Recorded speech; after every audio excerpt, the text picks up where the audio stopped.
Hey! Welcome! Good evening! Hey! Night! Jinx! What's Hi! What's up? Here we are. It's us, It's a Addicted to thing. Loot, doing our thing, doing our loot addict thing once again. Podcast. This is our fifth episode. Oh my This is God. number 5. We have done 4 of these so far. It's almost like it's been like a month or something. I feel like we've done 1,000 of these because each of these episodes are like 6 hours of our lives. They add up really fast. Hi, I'm Tom. I'm Brian. I am still Brian. I think so. Anyway. Hey, who's that gentleman sitting in the corner of the room? I like that shirt too. Who, me? There you go. Good job. Nice. Hey, it's me. I'm Alec. I'm the other guy. I'm the PlayStation specialist.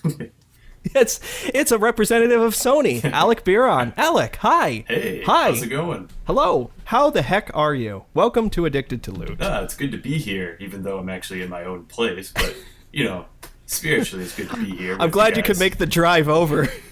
To the whole other side of your room.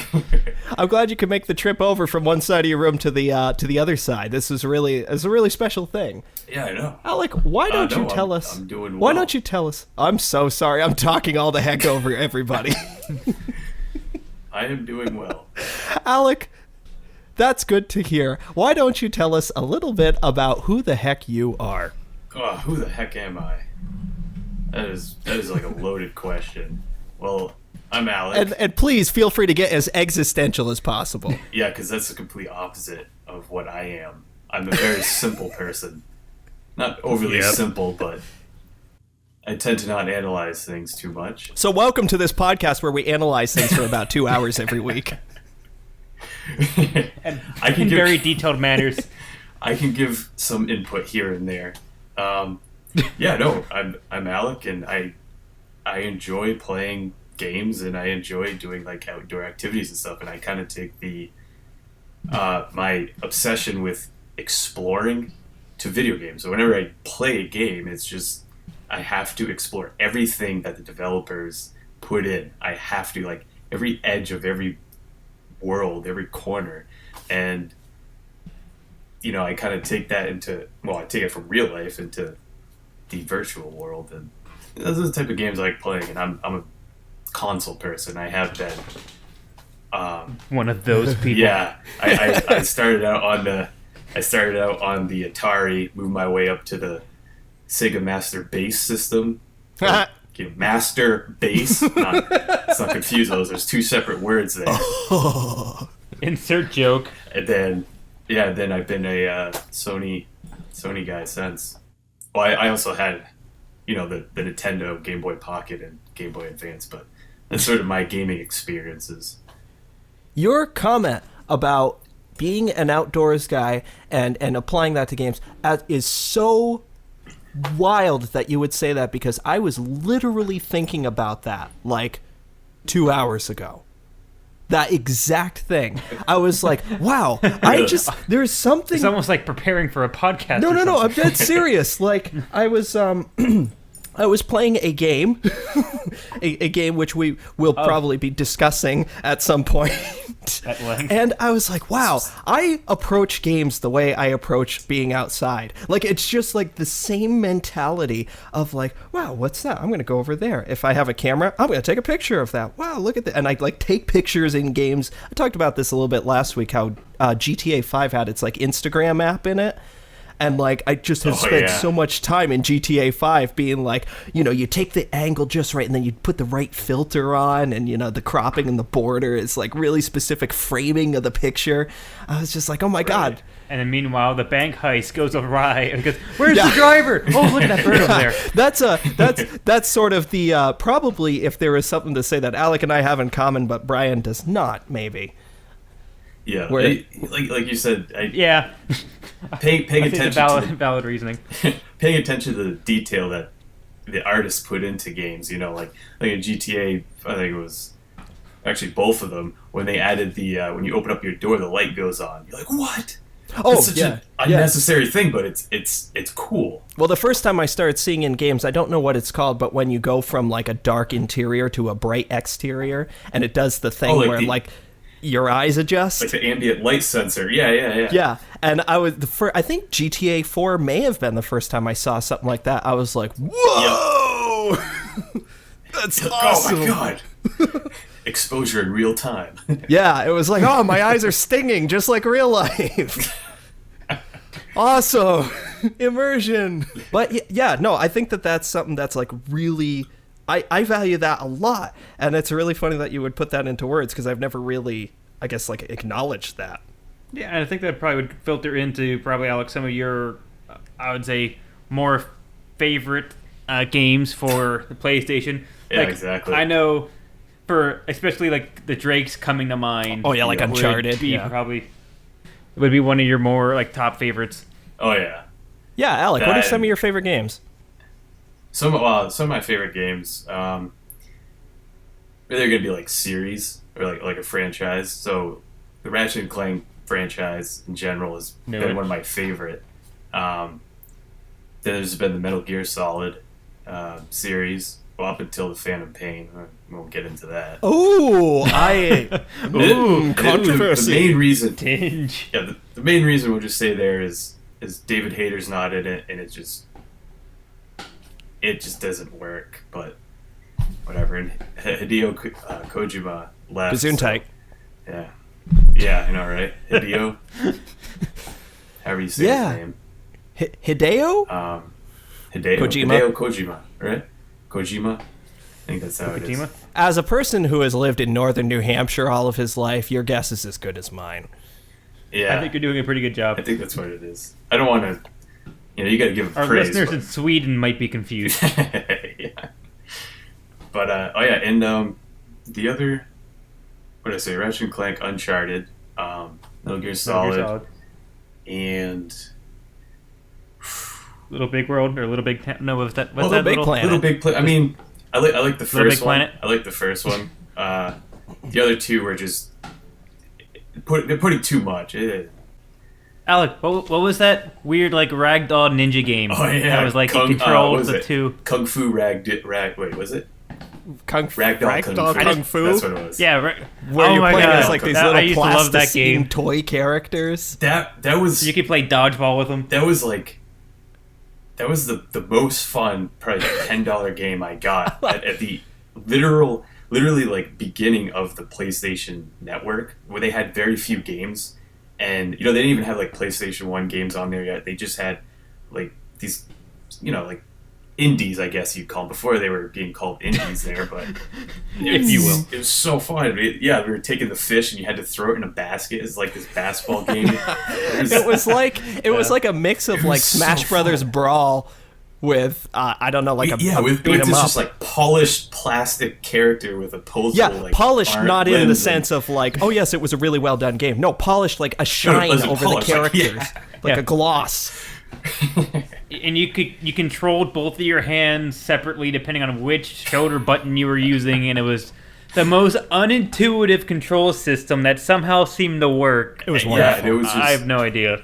Like playing the dodgeball, like yes, that was the best. Instant kills. I wish that game would like make a resurgence because that was amazing. If there ever was a game for VR, that would be the best thing ever. That would be awesome. Just with your hands like in first person, like reaching out in front of you at all times. Just these glossy, just beating like the person next to you. No elbows, just just these straight arms shooting out at all times. You just like imagine if you could whip around really fast. You just slap people. It makes like this wooden thud. Really? I didn't know.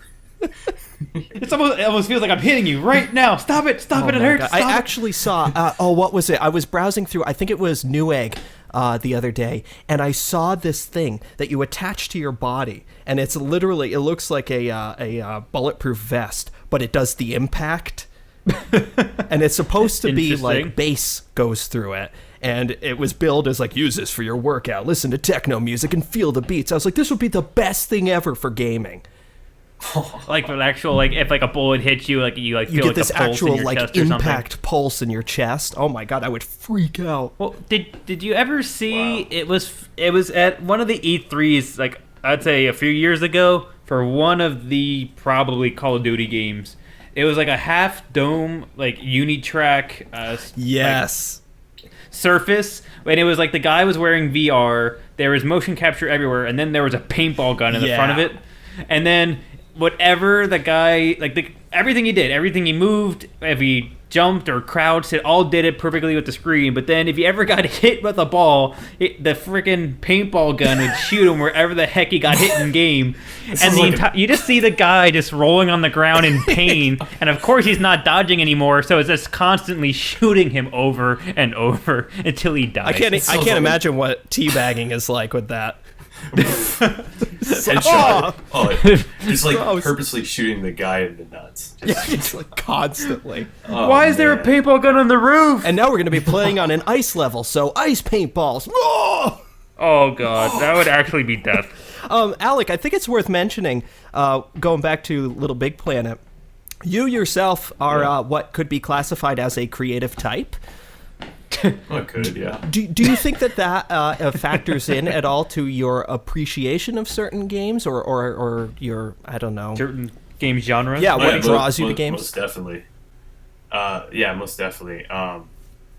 Like, I appreciate the aesthetics that people, the aesthetics of the games, and also I kind of take like a nostalgia to it as well. I grew up with platforms like Crash Bandicoot, like the real birth of the first PlayStation. Like, that's what I enjoy: platforming, puzzles, fantasies. I really enjoy fantasy, and and I also like sci-fi too. But you tend to lean more towards fantasy than sci-fi.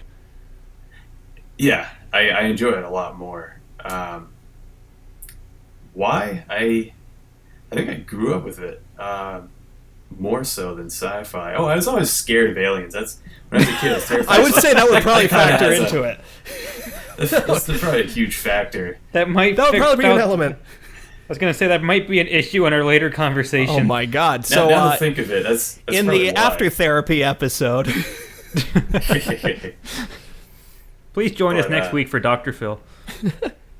Yeah, what was your question again? I like totally spaced No, out. that's cool. That's cool. We're tangent central over here. Actually, I was wondering about you being a person who enjoys creating and design. Yeah. All right. How that factors into games, Yeah, especially things like Little Big Planet that lets you design levels or design, games themselves. Yeah, that's actually really. I mean, would I have tried designing levels in Little Big Planet, but it is.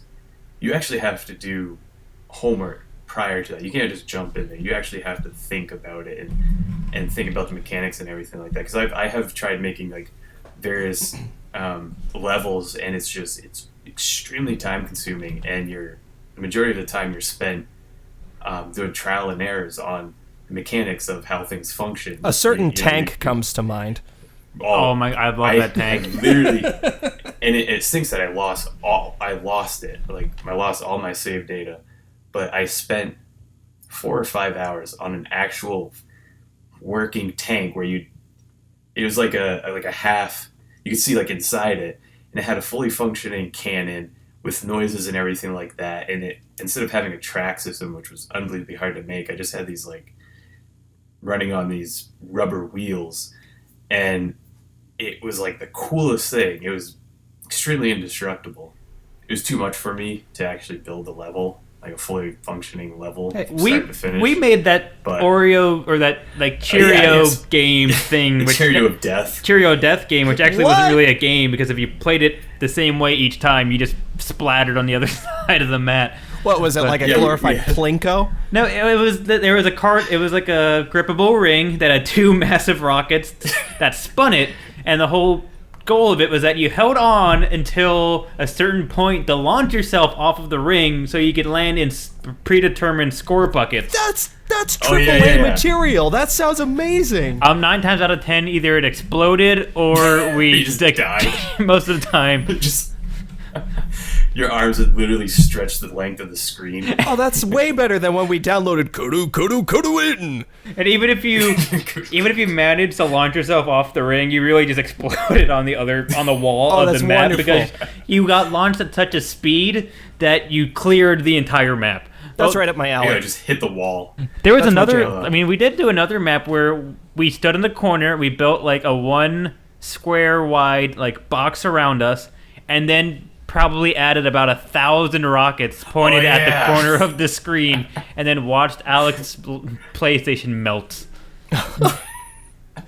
Literally filled the entire place with rockets. Different sizes, different positions. Pretty sure it froze for a little bit. That's beautiful. I can't handle this. That's beautiful. You guys were QA testing the PlayStation.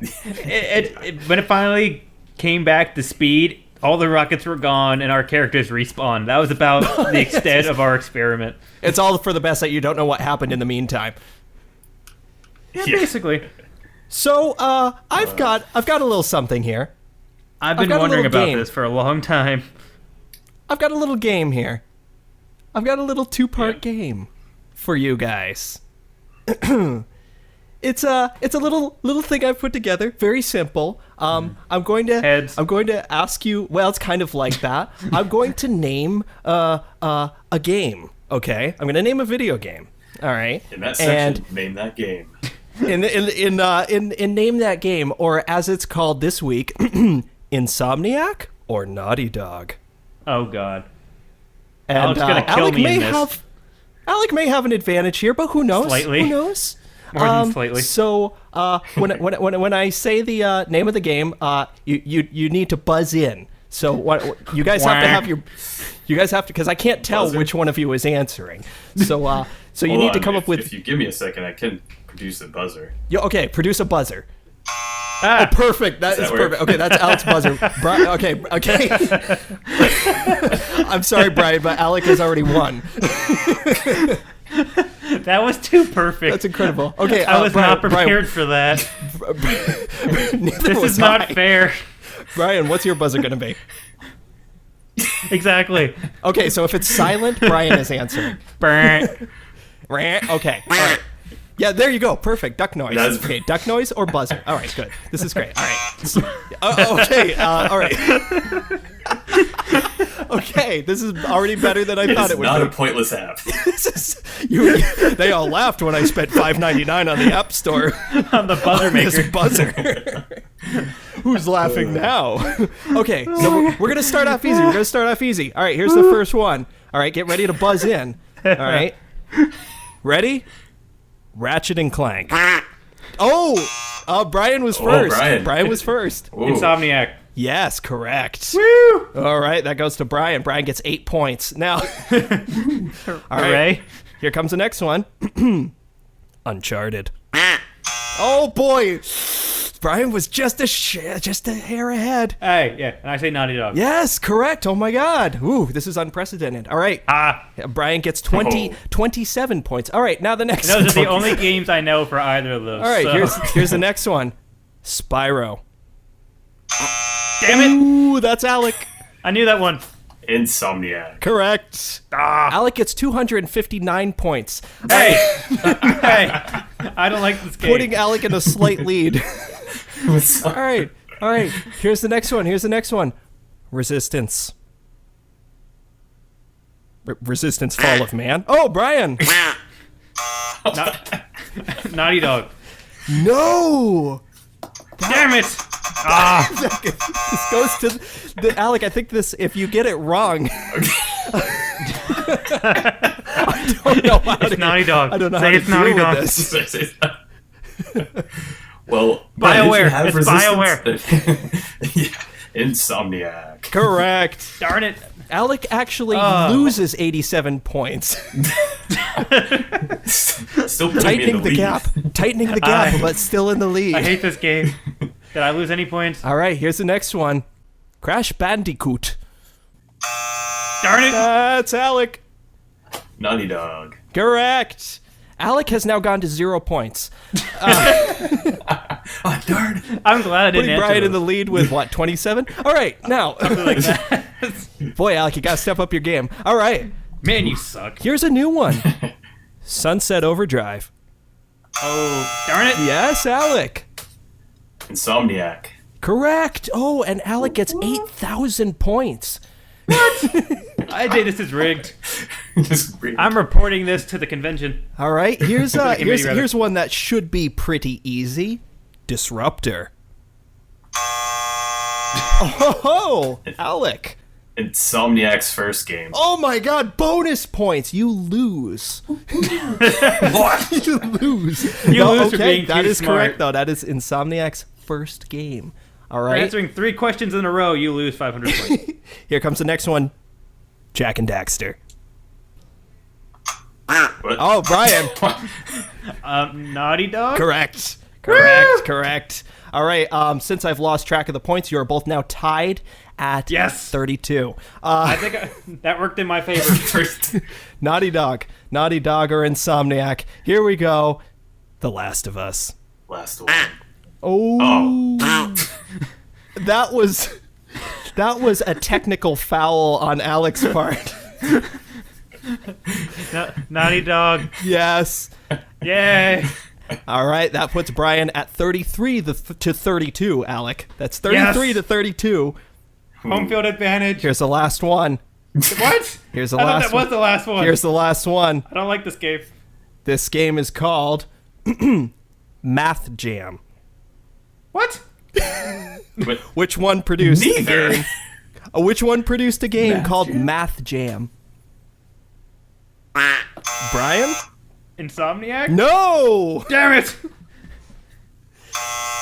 Alec. it Naughty Dog? I Correct. mean, obviously, that's the other choice, but Correct. Really? That means you guys are tied. You guys are tied at 33. Wow.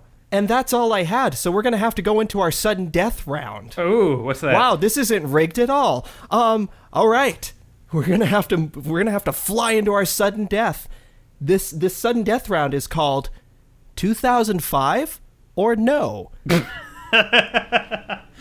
or Or no. no. I'm going to name a game. Did it come out in 2005 or no? But if, What? okay. All right. Don't know. We're going to fly through this list, so you guys have to just shout out yes or no. I say the odds of this are very easy in another answer's favor.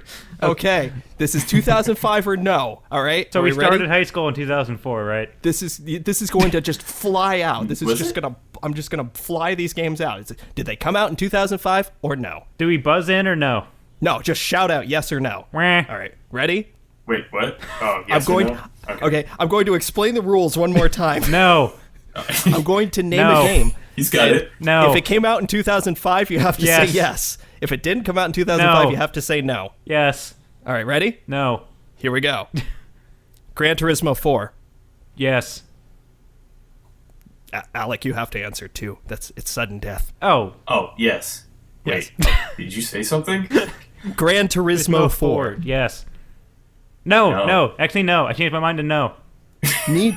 I'm going to keep score myself, and I'll tell you at the end what the Ah. tally is. Okay. Need for Speed Underground 2. Yes. Yes. Driver 3. No.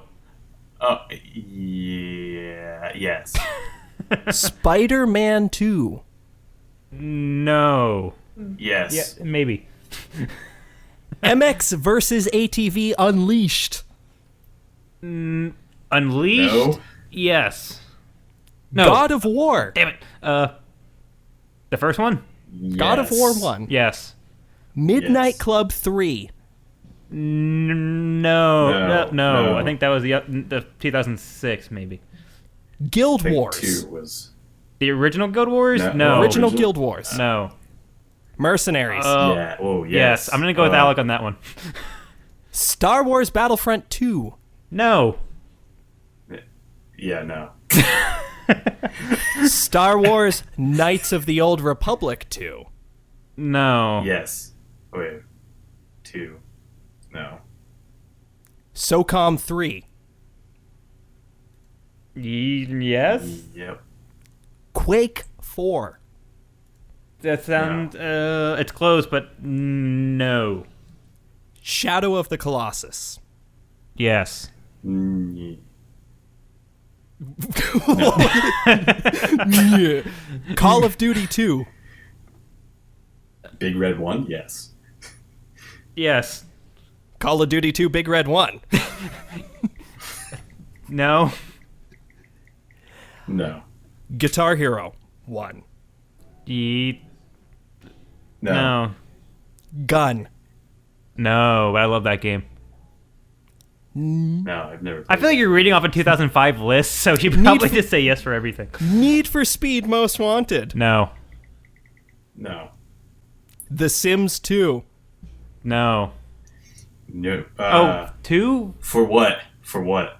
Oh, trick question. PC. Yes. Winnie the Pooh's Rumbly Tumbly Adventure. Sure. That's only my second favorite game of all time. Fun fact, according to Wikipedia, that released to mixed to generally unfavorable reviews.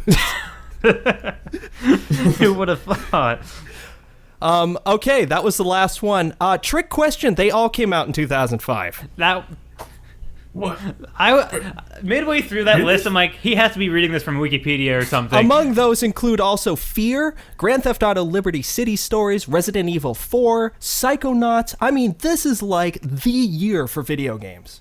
But, I mean, Donkey Kong Country 3, Dixie Kong's Double Trouble. You know, I mean, these are... Oh, yeah. Okay, maybe That's some right. of these aren't legendary. I have that plastered on my wall. Think about those games, you guys. Gran Turismo 4, Need for Speed Underground 2, Spider-Man 2. These are like Midnight Club 3. I mean... I remember Midnight Club. Mercenaries. That was fun. Mercenaries was good. I'm surprised. I didn't know Gun was in 2005 Call of Duty either. 2. All of these, Civilization 4, Need for Speed Most Wanted, these all came out in the same year. That was an insane year then. Shadow of Colossus came out that year. Shadow of the Colossus came out in 2000. I thought it was 2006, but yeah, you think I should have known that since I talked about it last episode. I know. I was like, well, Brian's going to get that one. No. Okay. That's the only thing I thought of. I'm like, I should know this, but somehow I feel like I have this wrong. Oh, my God. Well, with all that fun and games out of the way, with the awesome Tom's game for Brian and Alec as he... I gotta say, I think that the winner in the end was all of us. It's Tom. Aw, we all got... Tommy, I think the winner was our fans. Actually, I think the winner was 2005. Oh, yeah. No, okay, I second that one. Yeah. Yep. Oh, that's what made our high school video gaming career. Back when E3 was E3. Oh, what the hell? What was the gaming channel again before it was G4? X-Play, G4? It was Tech TV. Tech TV. Tech TV. Oh, the good old days when an entire channel was devoted to games until it eventually boiled down to X-Play. Then eventually X-Play got canceled, and then it was just like guys and trucks and like boobs. Yeah. But anyway, now I'm sad. With all those fun, happy memories out of the way, destroyed. Streaming into our news section. If you turned in last week, you would know that we spent quite a lot of bit of time on MOBAs, specifically the Dota 2 TI International Championship Extravaganza. And at the time of this recording, it's well since been over. Since it happened this last Saturday, I was glued to my tablet the entire time. It's true. Eventually, it came down to two teams. Actually, one team, Digital Chaos, they actually don't know where the hell they're stationed. People think they're a U.S. team, but technically speaking, I think they're a European team. I saw a little bit of that on Twitter. It was like, are they a UK team? Or There's one guy whose handle is Moo, literally M-O-O, who is from the U.S. So they're like, oh, he's a U.S. team. You do realize the other four are like Slovenia or something stupid. I don't think that counts. I know one American guy who lives in Russia. I don't think that's an American colony. I think it was because they might have had like their like gaming house or like central in like somewhere in the States, maybe. I don't know. Welcome to the Ukraine, land of the free, motherfucker. It came down. What? It came down to them and a team called Wings, which is one of the Chinese teams, the China teams. And the first game was intense. Then the other three games, Wings kind of stomped them. DC took the first game. The Wings took them the rest of the three games, and that was it for TI. I mean, the very first place team walked away with over $8 million. The second place team, I think, blows my mind. $8 million for a video game tournament. I mean, if you want to say, I already had this conversation at work, which is funny because it got spurred by the Dota International. People talking about how like esports isn't isn't a sport. I'm like, for $8 million, I would consider it a sport just so that I can maybe have $8 million. But but anyway, that was the end. If you tuned in last week, that's kind of the wrap up for it. Is that it's since over the new season. I think all the new tournaments are already starting up. I think they start up like a week after it ends. Yeah. So if you really want, if you look at the Twitch channel, the Dota Plays Twitch channel, the main housing for Dota, I think they have tournaments almost all year long, and they do the official, I think it's called Star Ladder rankings for. It's almost like the yearly ranking for all Dota teams. So that's pretty cool. So if you're interested, please go check it out. And if you're looking to just have something to take a nice quality nap to, look, I do have to acknowledge I got a comment about my comment last week on football. I apologize. Yeah, take that, Tommy. I do apologize. I did not mean to offend anyone by saying football is relaxing and puts me to sleep. It's that. Preach on, comment section, preach on. It's that I find it very comforting. It's very comforting. It's like the warm straddle of a mother's embrace when people are playing football. It's just like, cool, they're going to go at it, and you know what? Someone's going to win. I have the full confidence that one of these two teams is going to win. I'll just tune out with my brain here, and then when it's done, just tell me which one of them, won the thing. Nice sidestepping of an issue, Tom. I think that's the most diplomatic answer I can give. Speaking of MOBAs. Speaking of MOBAs, Paragon, which is Epic's MOBA, Epic of Gears of War fame. Yeah, it's a mixture of third-person MOBA and card or deck building, which is weird. Kind of interested, not gonna lie. The one game I played, Force Showdown, is kind of like I'm not going to say like an independent, but like a smaller developer.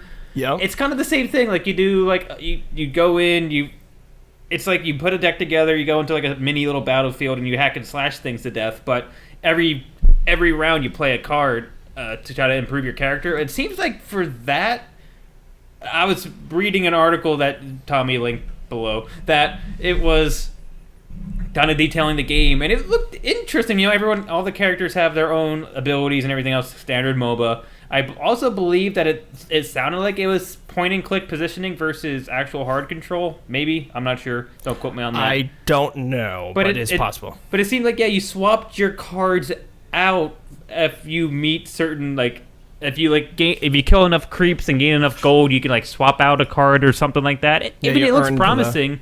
But the one thing I thought was the most enjoyable, maybe not the most enjoyable, but the thing I thought it caught my eye the most was that there's a statement in there from PC Gamer that said that Paragon during its alpha and private beta, when they're doing all their bugs, troubleshooting, tweaking the game based on feedback, they said it actually went through the most revisions and changes. Some really drastic changes from what it first was. Out of any other game in an alpha state. So I thought that was really cool that they didn't just go, well, everyone's saying stuff, let's just keep it the way it is, let's just ride our game. But no, they actually almost completely overhauled the game just in their alpha. I had this confused with Gearbox's the one that released Battleborn at the same time as Overwatch.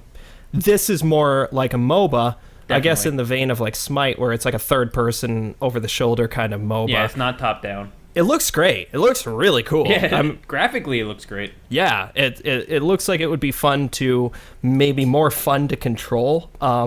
Maybe that would be my chance to finally enjoy a MOBA. Well, I don't know. I think the one thing it has over a top-down is, since you're kind of over the shoulder of your character, it's more immersive versus you're just controlling some pawn on a board. Right. So I think, definitely. It's a game that I might actually try out. I think it'd be interesting to see. Well, just to compare it to other MOBAs. It has entered its open beta today, which is the day of the recording. So meaning, not Friday. So.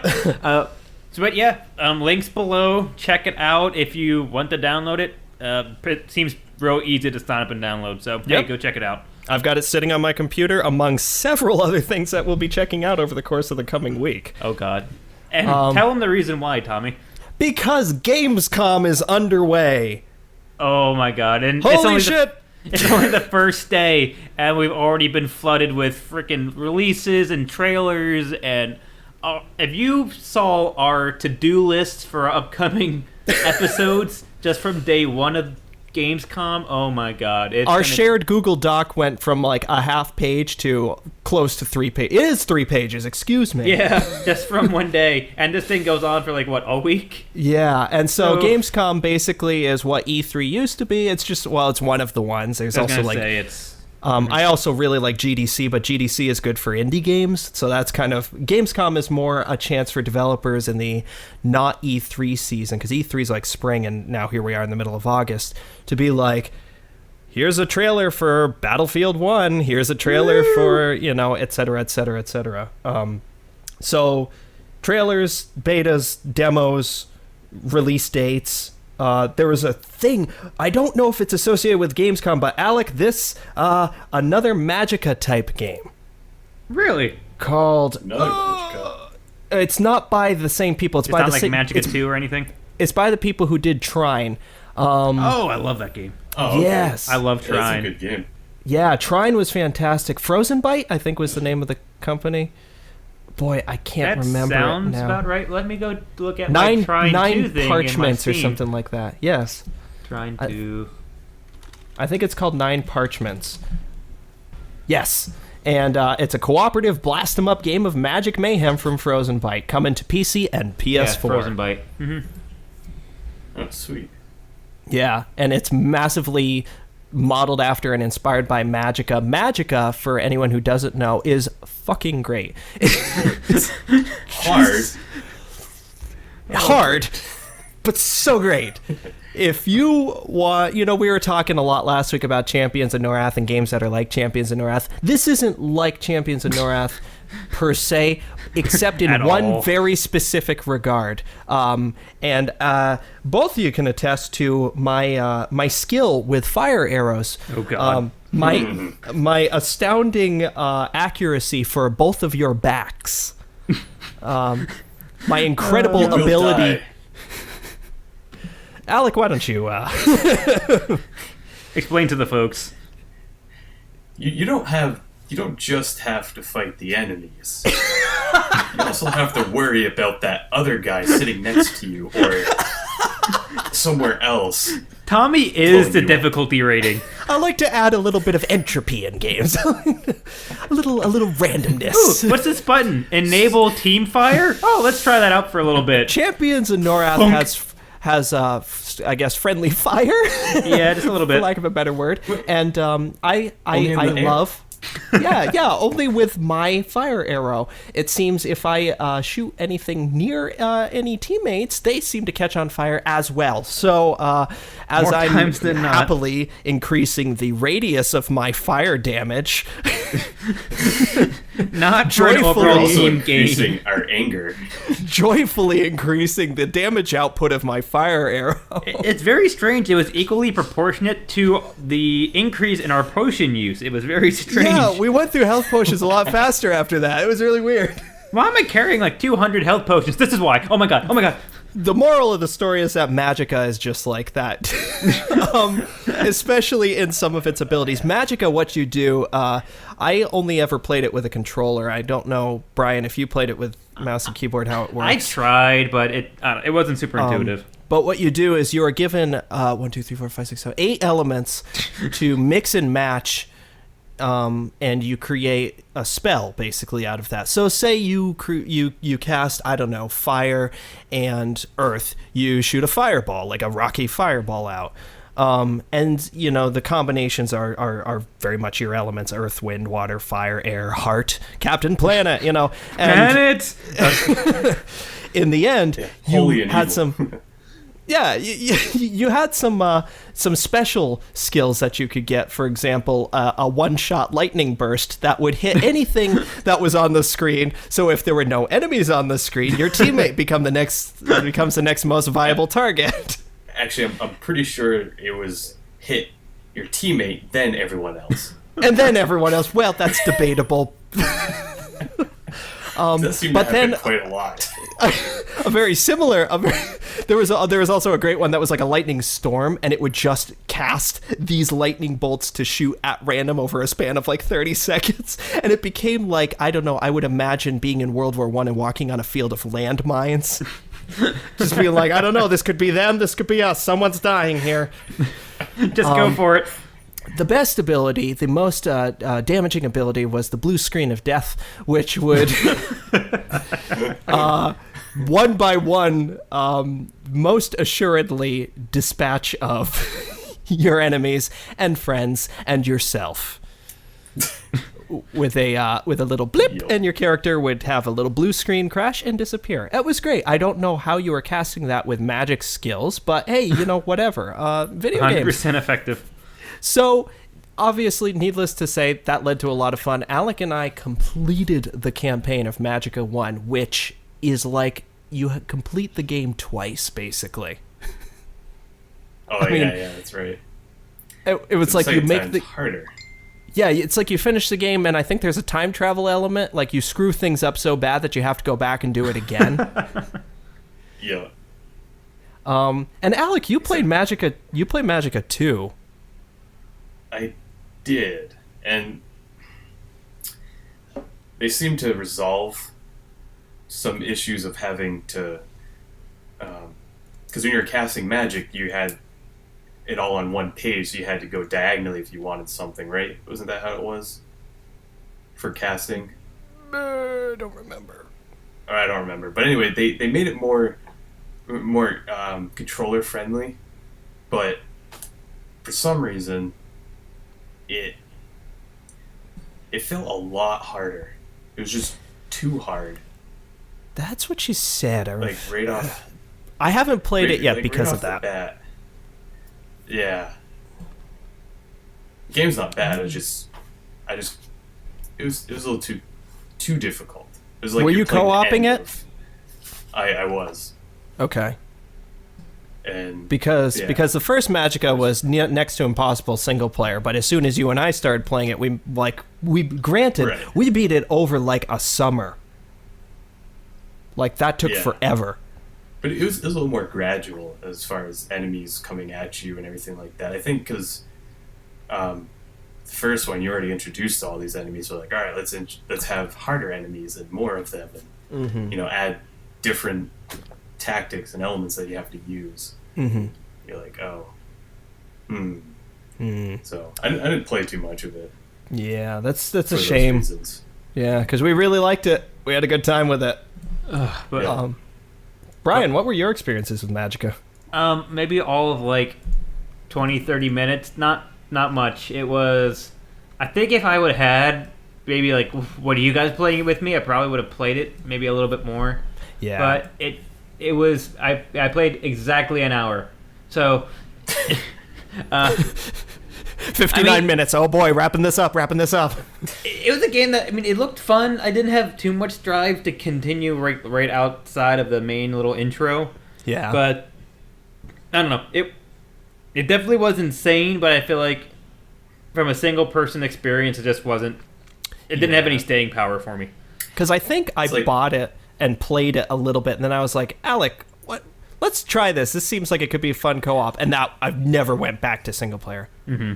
I think that's what it is. It's meant for other people to play, because single player, you're like, oh, okay, this is hard and it's not so enjoyable. If you have like teamwork, that's what they want, is for others to help you. And, well, there was something. I'll take a shield and do this projectile rock fire.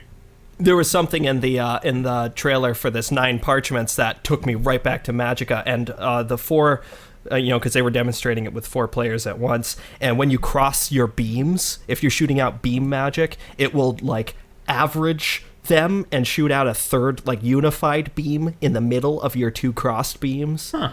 And so it was doing that, but across 4 people. It was like, oh my god, yes. Oh yeah, they did that in the second Magicka. I don't know if they did it in the first one as well. I know that you could cross them, but this was across 4 players, and it was creating these just crazy geometric shapes between them. Oh, that's crazy. So it's like, it took me back. I'm excited. I'm definitely going to be watching for that. But coming back to Gamescom, we're definitely going to be saving the bulk of that for next week because it's not the following week and the following week. Yeah, it's going to be covering all. I think it takes place from I want to say Thursday to Sunday, maybe Monday. So there's going to be too much content to cover. Yep, all sorts of things coming out. I know that there's a promised Star Citizen meeting, so maybe an announcement. Who knows? So all sorts of neat things there. Whipping right along here. The other big gaming news. Here's something really neat. Hey, remember Quantum Break? No, Tommy, what's Quantum Break? Well, you could be excused for not remembering it because it was a Windows 10 store exclusive that came out earlier this year, I think. Might have been the end of last year. I think it was earlier this year. It was earlier this year. And it was sort of like the equivalent of like a launch title for Windows 10. Yeah. It was like, hey, please upgrade to Windows 10. We have a Windows 10 store that's not Steam, and we've got this game called Quantum Break. So that's not on Steam. So, come over to the dark side. And everyone was basically like, no. I hate your damn pop-up. Get it away from my desktop screen. I was so glad I shut off Windows Update like 2 years ago. Quantum Break is now no longer, surprisingly, a Windows 10 store exclusive. It's almost like no one bought the 10 version of it or something. And it's coming to Steam, and you can play it on a Windows 7 if you have that. This is not unprecedented because every other goddamn game in the world is doing that. So, thank you for getting with the program, Microsoft. Honestly, it's great to see the fact that, you know what, we're Microsoft, we're a big corporation, we're going to make sure that we can move Windows 10. How many units have we sold, Johnson? We sold 2, sir. 2 million? Nope, you and myself, sir. Oh, well, crap. We should probably then, I guess, put it to everybody? Yep. But, that is great. Yeah, and still, it's available, it says September 14th on Steam, so maybe it's going to take a little extra time to port it over out of Windows 10, but... Unfortunately, though, I do think it's still a Microsoft exclusive in the sense that it came out for it came out for the store and the Xbox One. I don't know if it's coming to PS4. That, I did a quick search. It doesn't seem like it. It seems like it's purely Xbox, Windows 10, and then now it's all PC. Then again, who knows? Alec, as a PS4 person, do you see a lot of things like this happen? Where it'd be like, this is an exclusive, and then maybe like a year later, or not? Actually, I have seen stuff like that. BioShock, which was originally for good point. Xbox, eventually came out for the PS3, and then I saw something the other day that was a Microsoft exclusive on this current gen, and they're releasing it. Oh, Titanfall. Oh yeah. Yeah, they're putting the second one, that's the newer one. It's coming out for the PS4 as well. I mean, you see it happen. For instance, like Metal Gear Solid, Final Fantasy. They were all PlayStation exclusives, and now they've been released for everybody. Or maybe not PC. I'm not too sure. Yep, they're on PC slowly, but they're porting it. Yeah, you can get them on most of them on Steam. Yeah, because MGS5 actually came out straight up with its release for PC as well. Yep. So I have differing opinions on exclusivity. It's sort of like, because if I ever want to play Uncharted or anything like that, I have to get a PlayStation, and it's sort of a bummer. But I mean, I get it. I understand it. If we turn back the clock, if you will join me, my brethren, on this journey. Time travel! Back to before the time of, I guess, the Xboxes and PlayStation and everything else, you had Nintendo and you had Sega. Things were exclusive because they came in cartridges. And then we got to the point of PS1 and the original Xbox, which then started the Microsoft-Sony battle of all time. So then you sit there like, okay, back when we didn't really... I mean, both systems were to the point, technically very different. So you're like, I guess you could see that a developer could be basically be paid by either one of those two corporations to make their game privatized, or basically maybe they said, you know what, we had one in mind, their components are too different, we just have the technology work for Xbox, but we can't make it work for PlayStation, something like that. Well, then this kept on going, so then you had like your big games like Halo, you had Drake's and everything else. Now it's getting to the point where most gaming developers just want money, so they'll just release it to everyone and everybody. And then it's like, unless it's like being privately backed by Sony or Microsoft, it seems like most of the time you don't get exclusives anymore. The game that which we will be talking about shortly had a big deal with Sony. And I know from things like, if anyone's ever seen Indie Game the movie, the story with Super Meat Boy and their Xbox release, there are some really neat incentives, like Xbox saying, hey, you release on our system or at least launch on our system, and we'll put you right on the front page. You know, you're going to get some great promotion courtesy of us. And so I can see a developer, especially a smaller scale developer, saying, oh my God, yes. No, definitely. So, again, I have conflicting opinions on it. Mostly, I'm okay with it because guess what? It's 2016. There are more video games than any human will ever play on every system, ever. Period. So, you know, I really can't complain at all. Lastly, in our news list here, we're just going to touch on this, but Enderal has come out. Technically a PC exclusive. Cough.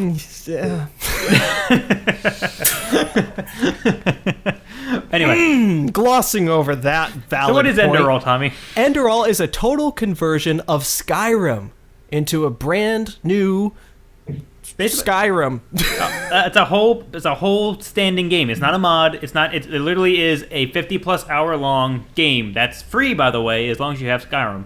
Yes, and wow. I've only played a few minutes of it, but wow.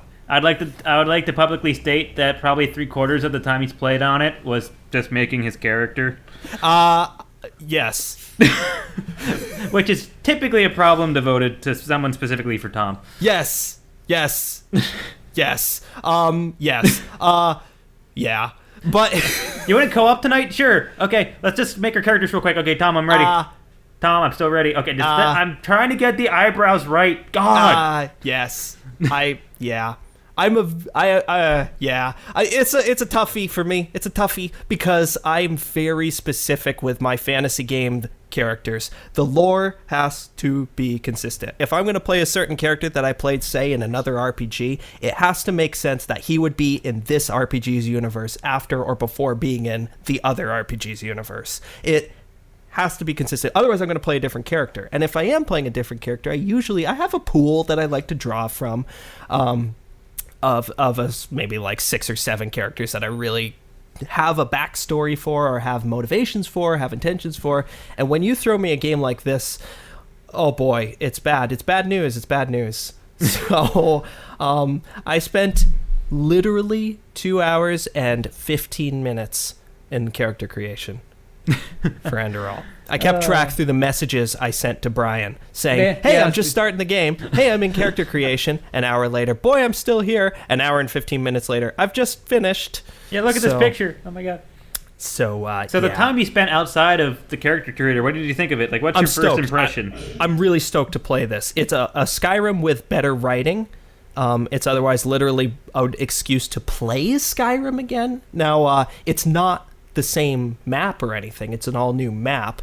It's all new, it's fully voice acted. It's fully fleshed out, detailed, new lore. It's not like it's the same universe. It's just using the same graphic elements and gameplay elements. Even then, it changes like the way that the stats work. You don't level by doing stuff anymore. It's the typical, I'm going to put 6 points into this and 2 points into that kind of leveling. So it's its own RPG. But I'm super stoked. I'm really excited to start playing this for realsies. I just installed it actually today, so I'm going to be joining suit very shortly because I actually I'm very interested in it too. I mean, I've seen a bunch of the articles, it got a ton of press. I mean, good. Kotaktika Burger 2. Oh, Gesundheit. Yeah, that one, PC Gamer, IGN, it got huge publicity, and it's rightly deserved. So the team who made this made a absolutely renowned one for Oblivion. So it's a German team. This is actually the English localization of it. So far, all the voice acting, top tier, top notch, maybe better than Skyrim. So I am more than excited to dig into that. Cool. Well, here it is. Here we are. The big thing. The moment. The big reveal. That we have all been waiting for. We've covered it in like 3 of our 5 episodes. Literally every one of our episodes so far has at least mentioned it. That's right. Winnie the Pooh's Rumbly Tumbly Adventure 2 has come out. And boy, are we stoked. Game of the year. Game of the year. I'm sorry, 10 out of 10. No question. I have never felt more like Winnie the Pooh. The voice acting was just superb. Yes, that's right. I mean, and then the other indie title that came out recently. Yeah, and some other game came out called No Man's Sky. No Man's Sky. No Man's Sky is what? It's here. Finally here. It's finally here after 3 How years many? Of hype. It felt like forever. Yeah. It's here. I mean, it's actually out. We now live in a world where No Man's Sky exists. It's no longer just videos and an enigma. It's now actually something that probably most people have put their hands on by now. Yeah, most people. Yeah, most people. Up until like most people had this like working and like they actually were able to play it upon release instead of like. This is pretty amazing. Okay, so wow, No Man's Sky. How do we want to do this, gents? Bro, do you have the most interesting intro to No Man's Sky? I can wait. I have all the time in the world. You know what? It came out first for PS4, so Alec, why don't you kick us off? Yeah. All right. So I received it, what was it, last Tuesday, the 9th? Yeah, I think that's what it was. Yes, according to my calendar. So, yeah. So I get the whole collector's edition, everything like that, and I pop it in. There's no menu or anything like that. You're just in space flying, and as soon as you open up, you're just there's nothing. There's nothing telling you what. I mean, there's something in the little corner that's saying like you need to repair your ship, and you're like, all right, how do I do that? And how do I? So like the opening is, I found it fun and interesting because you're learning how to play. You're in this vast open planet, and I landed on it was like a rocky planet, but it was abundant in resources and lots of aliens, and it was fun. It was cool to explore. There's a lot of past tense. Yeah, see, I mean, I kind of flip-flop, but at the same time, this is a game that I knew what to expect. You know what I mean? I think Hello Games did a good job. I can't remember the guy's name. Was it Sam? Sean. Sean, that's what it is. Sean did a good job at kind of explaining what this game is and kind of what you do in it. I wasn't expecting a story mode, nor is there really, except for getting to the center. Yeah, which really isn't a good story. It's just an objective. Right, exactly. It's pretty much like your journey is a story, and that just got so metaphysical. Apart from that, as you're doing you're mining resources to build to fix your ship. Then you get a better ship. You get a better web multi-tool. You get more space in your suit, and essentially that's the game. That's the game. Wash, rinse, repeat. Exactly. Like when you think about it, you're like, oh wow, this is really repetitive. But then you get like glimpses. Yeah. Where you just see something. You're like, oh, wow, that looks really unique, and you just land, and then you just you go into this repetitive motion again, and then you step back. You're like, oh wait, this is getting old again. Why did I just do that? And it's these glimpses that have kept me playing it. And you go to a different planet, and the other day I was harvesting vortex cubes, and they sell for a lot of money. They're very expensive, littered with them. And I was doing my own unique way of collecting them, because every time you collect one, sentinels instantly go on you and start, shooting at you. And the planet I was on periodically would experience storms that were, they did quite a lot of damage. So not only do you have the sentinels, you have the storm, and you're like, my ship's all the way over there.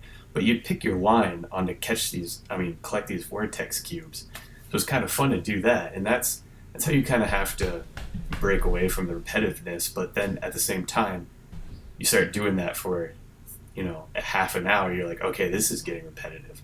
So it's like you keep flip flopping. It's amazing that this world is giant, but at the same time, I've been to so many systems that look the same, or relatively the same, rocky or whatever. I haven't seen any big dinosaurs or anything like that. But I guess I would say how I'd sum this game up is it's great in short glimpses, and you can appreciate the technology that went into it. You can appreciate the aesthetics. Mm-hmm. It looks really good, and it feels like being in the cockpit just feels really good. But at the same time, it's kind of like too tedious at times. Yeah, I think you highlighted a lot of the things that I was going to point out too. I think the whole point of No Man's Sky, they sold it as such, they advertised it as such. It's a big procedurally generated universe. I mean, it's just massive. It's no one's going to have the same experience at all. No one's going to have the same thing twice. I was surprised to learn that one other planet in the galaxy that I was in, actually someone else must have spawned on, named it, and just booked it. So wow, the fact that I was even that close to someone, is interesting to me. But you highlighted a very key point, was that even extremely random procedural generations to the trillionth magnitude eventually becomes normal. I mean, random procedural generation, random, different colored animals, different sized animals, different weirdly sized planets. After a while, it does all become one uniform experience. You're going to dissect it the same way. You're going to look at it the same way. You're really going to, basically develop into your own mode, or mold when you're playing this game. And when I first started out, when I first got on my first planet, you start mining, you start exploring. That to me was great. I mean, the visuals were great. I mean, it was a very gorgeous game. It's very pretty. The planet I started on was very opposite compared to what Alex started on. I mean, mine was had 2 or 3 animals on it at all. Very limited flora, decent amount of minerals, and almost no sentinels at all. So it's it's extremely cold planet too. I was constantly at negative 50 C all the time. It was interesting, but it was. I'll put it this way: No Man's Sky was said to be and marketed as an exploration game with survival aspects to it, and in those things I think it does a great job. You have literally an endless universe to explore. You have endless types of resources to explore and rewards to find, whether you're doing different you're stumbling on a different outpost, you're stumbling on a different shrine or monolith or relic. But then when you get outside of that, is when I really start having issues with the game. To me, it's a weird concept, but the thing, I finally was able to put my finger on it. The thing that bothers me the most about it is it's baby's first space game. But think about it. God. Every single thing it does is guided and assisted. The combat, you don't dodge or anything. The best approach is to stand there and shoot at whatever's shooting at you. There's aim assists. You physically can't crash your ship anywhere. There's no complex combat. all the mining and collection is the same. You point your tool at it, and you basically eventually you get what you want. All the markers are always apparent. You just have to fly around till you see a question mark. It's weird. It's like it's lacking all the things that I'd be looking for in a complete space game. Like, it sounds like literally you just described the exact opposite of Star Citizen. Exactly. That literally is it. If No Man's Sky had just a few, I mean, not even a lot, just a few immersion tactics, like something like Star Citizen would have, like even just a simple... Whereas to say in a critique of Star Citizen, that's so obtuse. Like Star Citizen is like the nerdiest space game. Exactly. You know? I mean, it's weird to think. I mean, if you look at these two games side by side, in a certain breath, they kind of are cut from the same cloth, maybe at different portions, but they couldn't be more different. It's like, No Man's Sky, like, to me, it felt like all the cockpits felt the same to me. You don't get to see what your character is. You don't get to personalize at all. There's a lot of immersion breaking in No Man's Sky. It literally is. It's almost like you're one of the Sentinels just buzzing around, just looking at shit. Like, it's not like you don't feel like a person. You don't know what your race is. You don't know what your character's from. Why did you just randomly crash on a planet? What's my motivation? Yeah, it's weird, and I think it's kind of expressed in almost all the reviews and articles I've read. It was just that I think Alec put it perfectly. It's good in small doses. A random, very rare thing I stumble on, which just made me go, wow, that's a cool thing to have in a game, are about the only reasons why I even put the time into it that I have. Like, there was, to me, like, almost everything felt the same to a certain point. Then I stumbled on this settlement that was basically taken over by, like, a plant or a fungus or something.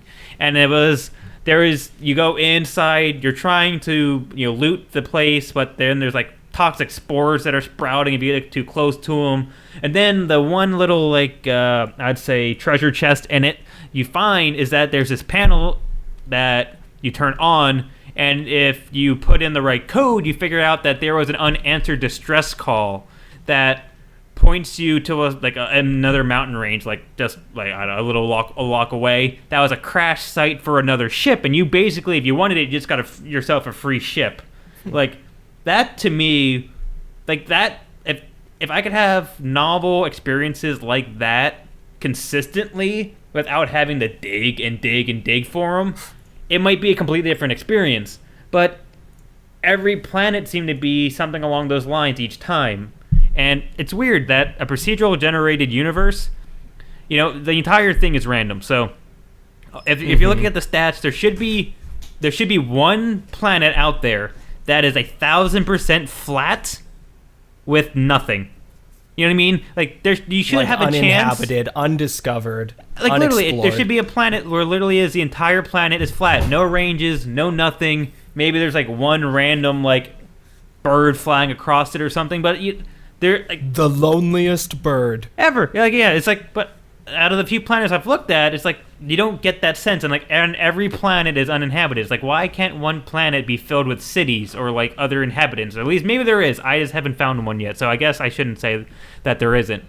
And then you fly into these space stations, which are these massive technical things that are just, they're they're almost like a mini planet themselves. They're very, I don't know. I mean, they're so large on the outside that when you fly in, you go into one room and you're done. If this is the whole space station, I want to be able to completely explore a space station. I want to be able to go in different rooms, see all the other aliens that are there. There's one dude who's manning the store counter, and yep, that's the entire only guy space on station. The entire space station. Yeah, it's that. That's it, really. That's the entire thing. And then your space combat. I know they never said that it was going to be a combat game, and it definitely is not at all. And I would never recommend anyone to play this for combat because there basically isn't any. But I don't know. It's just there's little things like that it's definitely to itself very true, but I would not peg it as a great space game. Well, then do you think that's any fault of the game or no? Or I the really marketing think, or? I mean, I solely believe that from all the videos I watched, I knew exactly what I was getting. And when I went into this, I knew just about the experience I was going to have. I didn't know how they were going to like approach it, or how like how right I was going to be. Basically, like I don't know if am I going to enjoy this or not enjoy it. Is it going to be like frequent or not, or not enough? So I was not disappointed in the game I got because I knew what I was getting. It's just Alec, you said something like exactly those words. Like, I know that people are I'm expecting something, but I got exactly what I expected, kind of thing. Yeah, and I'm not disappointed with the purchase and everything like that, and I have enjoyed it, and I will continue to enjoy it. There's like certain things that'll kind of keep you playing. Like when I got my Atlas pass and I was following the path of the Atlas, you instantly go to this space anomaly, and this giant, almost looks like the Death Star, and you go in there, and there's these.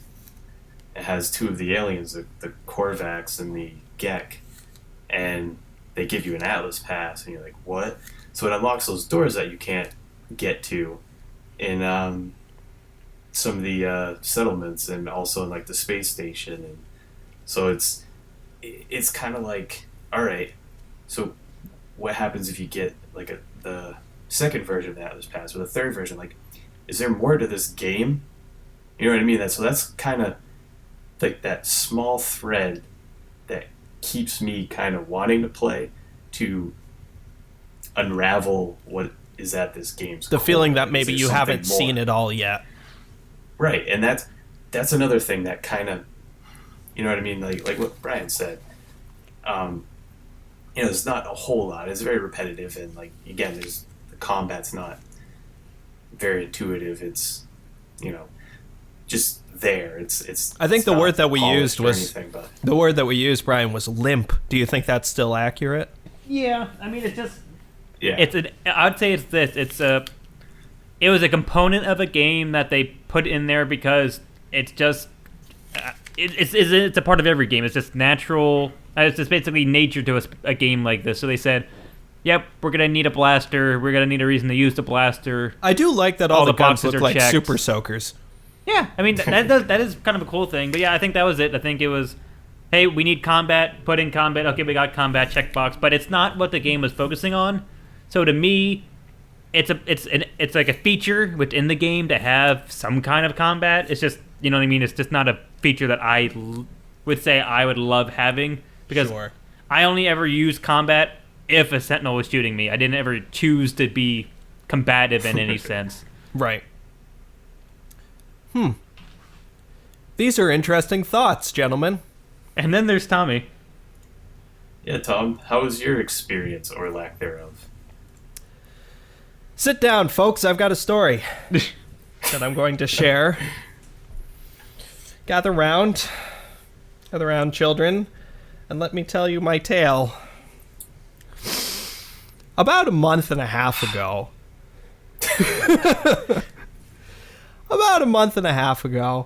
I was at a convenience store, and there was a smoothie machine there. I was with my folks and a friend of ours, and a friend said, "You should get one of these smoothies. They're killer. They're just so good. They're so great. I love them so much." And she just really got me excited for this smoothie. So she makes one of the smoothies, and she's sipping from it. She's like, "This is great. This is the best smoothie." And my dad and I were like, "Yeah, okay, fine." And my dad starts to make one, and the machine seems like it bugs out and stops working. And we're like, "Oh man, that's annoying. Maybe if we just press this button or do this." And after about 15 minutes of fiddling in this convenience store, he gets his to work. I was ready to leave, and he gets it to work. I was like, "Oh, cool, great." So I got mine ready to go. It's a machine that prepares the smoothie there for you. I got mine ready to go, and I went through the whole process, and 45 minutes. 45 minutes, and the only thing that happened was my ex-girlfriend walked in with her current boyfriend. So, so that was very frustrating. That was a frustrating experience that I had.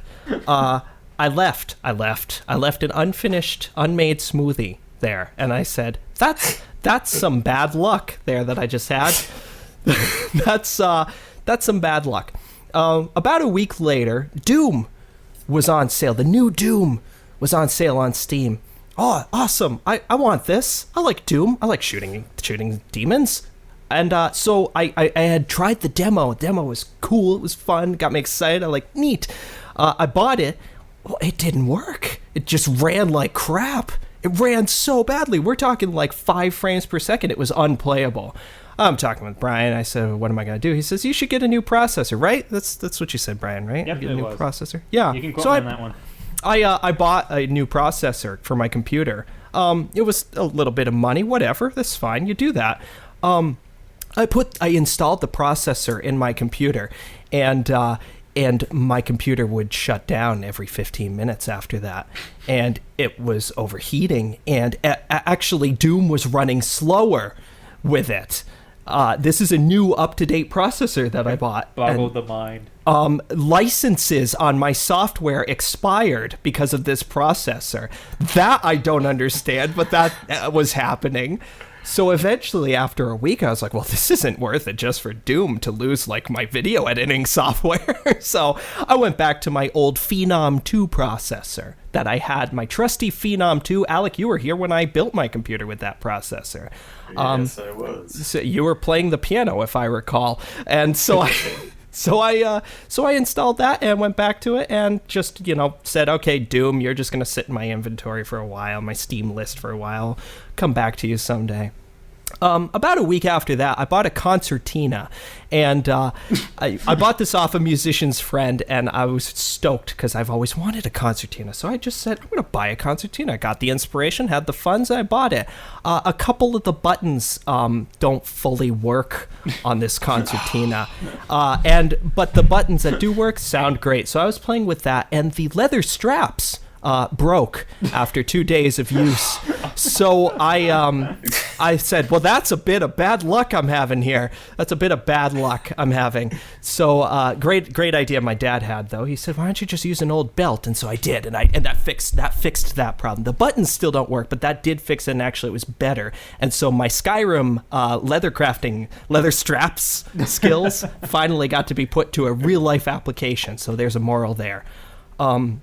This past week alone, I ordered sound equipment, new sound equipment, new mixing board, and speakers, big speakers. This is about a couple $1,000s we're talking, folks.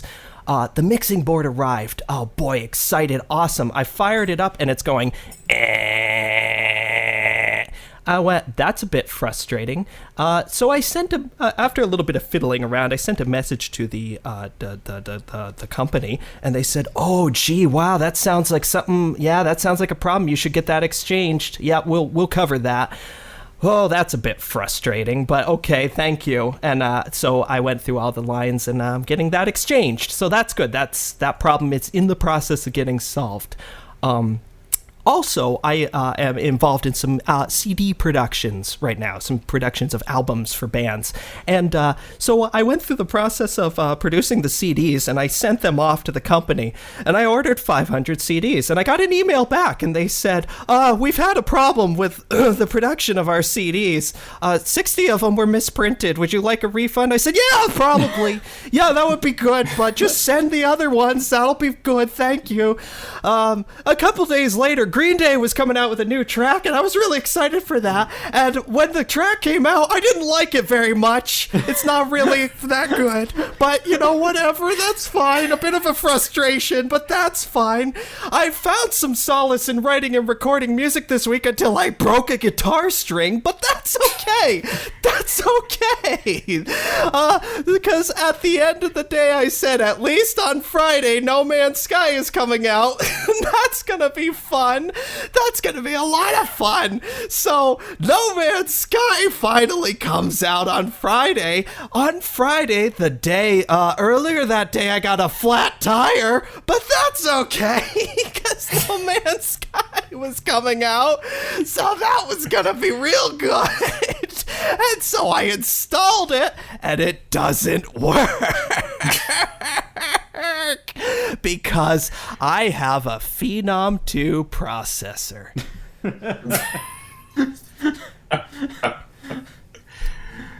So,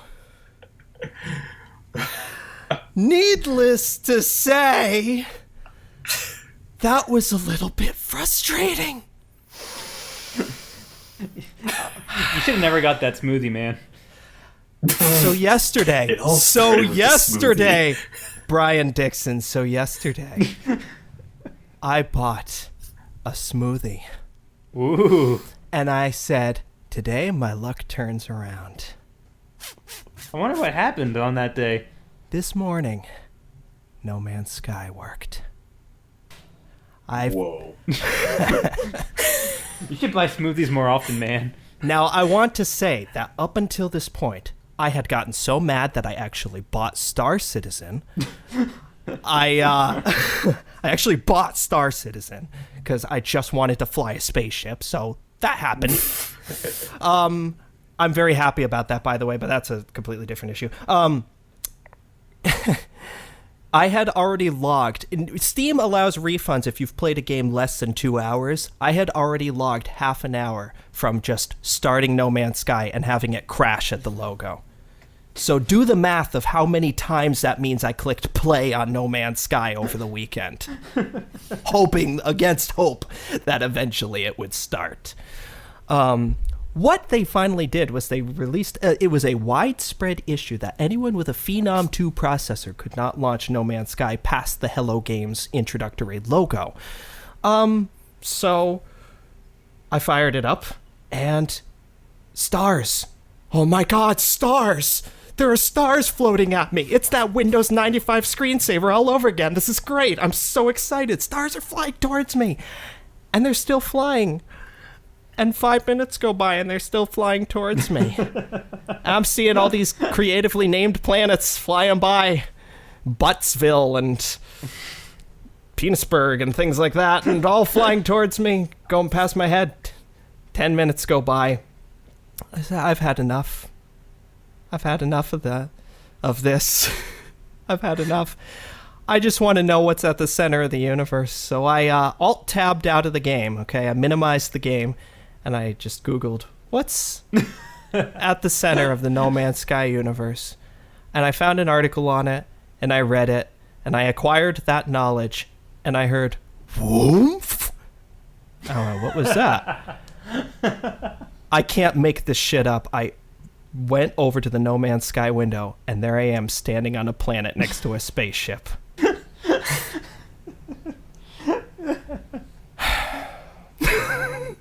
Well, better get to it then. So you probably had a better experience than I did already. So anyway, so I finally started playing No Man's Sky at about 11 o'clock this morning. For real. Actually playing it. All that aside, I really like it, you guys. I had a feeling you would. It is a very Tommy game. It is kind of like if someone made a video game for me. Basically. I told you the entire time you were ranting to me, I hate this, it's not even working. I'm like, I played about an hour, and Tommy, I don't want to say it, but you would really like this game. Therapeutic. I'm. The question on everyone's mind is, was it worth it? Yeah. Wow. Yeah. I have played it, according to Steam. I've already played it for, 7 hours? 6 hours. Let's hold on. I want to do a contrast between that. So you had it from starting at 11 o'clock today. I've had it since Friday. 4 days ago. And I've only logged 5 hours. Yep. I haven't left my starting planet yet. Yeah, okay, you beat me. It took me probably about a few hours to leave my starting planet. Yeah. I'm having such a good time, you guys. It is fun. Like, the first day I played it, I was on my starting planet, just exploring everything. I got every waypoint, everything. Well, I don't know if you can get every, because every means... Because 100% worth of exploration. Well, because I completed... Yeah, I guess... I completed enough to get the $200,000 bounty for completing, but that was only like discovering all the animals on the planet. When I finally broke atmosphere on my first planet, I probably only walked the equivalent of like a few miles, and then I'm like, I flew like a quarter of a turn around the planet, and then went back down in and realized I have not even touched this part of the planet. So I thought I spent like 2.5 hours thinking I just explored everything this planet has to figure out I maybe explored 1/20th of a planet at all. Yeah. Yeah. So correct that. Not everything. I have a feeling Tommy's literally just making a. You're never gonna leave your home planet. You realize that, right? So naturally, I named my home planet. I can't believe I'm finally able to play. I named my system Phenom 2 after my processor. I've had a great time naming animals. We have land platypus. We have chicken version 2. We have what the frick. That's one of my favorite creatures I've found so far. Russell bladderback. Chubs. Gazebo. Cooler Ranch Doritos. That was a fun one. It's a flying creature. And then there's this guy. Yeah, there's an animal I have that I called And Then There's This Guy. So I basically, when I was first getting hyped for this game 3 years ago, I was saying that I want to be basically a space trader. I liked the concept of doing the trading. And as more and more promotional material and early reviews came out, I thought, wait a minute, no, you know what I want to be? I sent Alec a picture of Nigel Thornberry. That's basically... Smashing. Smashing. Look, Marianne, I'm a sloth. Look how slowly I move. And basically what I've found in my 6 hours so far is, I just want to be like an explorer, photographer, cataloger. Like as soon as I started doing like the scanning every type of plant that I come across, scanning every animal, finding, there's a green question mark over there. Actually, what I'm really loving is finding the stones that unlock the bits of language for the races. Yeah, those are cool. Oh, yeah. That's really cool to me, because then I'm going and finding a guy and it's like I'm getting half the conversation trying to glean what he's saying. Plus it tells you a little bit about like the emotions of what an alien has towards you or how you feel they're reacting towards you. There was one alien, like the second one I came across, he grabbed my gun and I had the option of pull my gun away from him or let him take it. He took it and he gave me a better one. I was just like, that's so cool. Okay, I'm glad I took that chance. What alien race are you? The I have a hard time. The Viking. Oh, Vikine? Yeah. Those are the ones I'm super friendly with too. The warlike race that's not Vikings. Yeah, that's the ones I'm best with. I think they're cool. I like their style. They're the only one I've seen, but I dig. What they got going on? Oh. Yeah, I literally haven't left my planet yet. I went I went up in the air into whatever. I haven't left my out in the atmosphere, yet, but I went back on the same planet. Yeah. The planet I started on is a toxic waste dump. It's inhospitable. It is the worst place ever. It looks like a Tim Burton nightmare. It's just mushrooms and purple skies. It's like a Fallout 4 was a planet. And I love it. It's so beautiful. It is just so gorgeous. It's like no living creature should be on this planet. It's beautiful. It's like the sunsets are these big, intense purple things and blue and pink but it's just like survival wise, it's a nightmare. So I think that's a testament to the fact that it's like, okay, we're going to spawn Tom after all this on probably the most inhospitable planet, short of, I guess, where it sounds like Brian started. Basically. And I really... I don't know, because obviously after it being officially out for a week since it came out for PS4, which I guess would be its official launch a week ago, there have been a lot of critical reviews of it. There have been a lot of critical, like really critical reviews of it. And a lot of them are people saying, gee, this isn't the game I thought it would be. And I got to echo what both you guys said. This is the game I thought it would be. Exactly. This does what I thought it would do, which is okay, this is an amazing technological feat of procedural generation. Yeah, it's really limited. I can already tell how limited it's going to be in terms of what it can generate. But as far as almost like from a role-playing standpoint, fine. It's enough of a playground for me to let my imagination run wild. I do...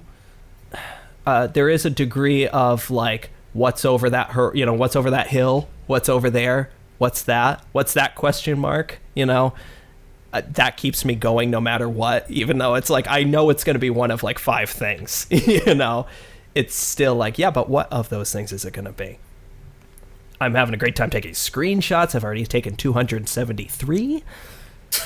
So my travel log is going to be meaty. It's going to be quite a large book once that's done. I haven't had any combat interactions because my planet is filled with peaceful animals. Not even sentinels? It's filled with sentinels, but none of them have had any beef with me. You're not mining hard enough. Oh, I guess not. They're probably low, like they won't attack if you start mining too much stuff.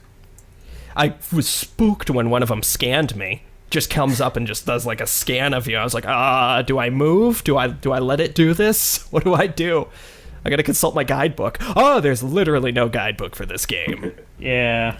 That's the other thing. It does throw you into the deep end real quick. Criticisms. The game's giving me kind of a headache, visually. There's something going on with like the effects going on, like the scan lines. There's kind of a chromatic aberration thing that's going on. I can't quite pinpoint it, but it's like giving me like a flickering headache.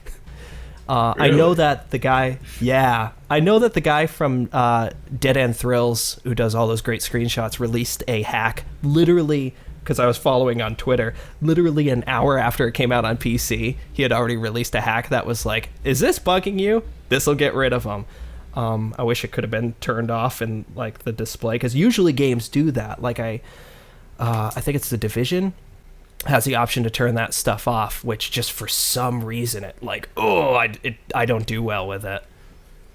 But so I'm going to be looking into that. I just was so desperate to play this. I was like, I will suffer through this migraine. Nothing will stop me. No, it's just something that visually bugs me in other games, and they usually have the option to turn it off. So. And what is that? The flickering? It's like chromatic aberration. There's scan lines. It looks like, that TV that Alec has in his basement? Oh, how like the edges of the screen will be like either like a purple, green, or blue. It's like it's got like this old like TV like scan line thing going on, Yep. And I know it's a visual effect on the game, part of the interface and part of the game kind of has like this retro look, but I think it's giving me a migraine.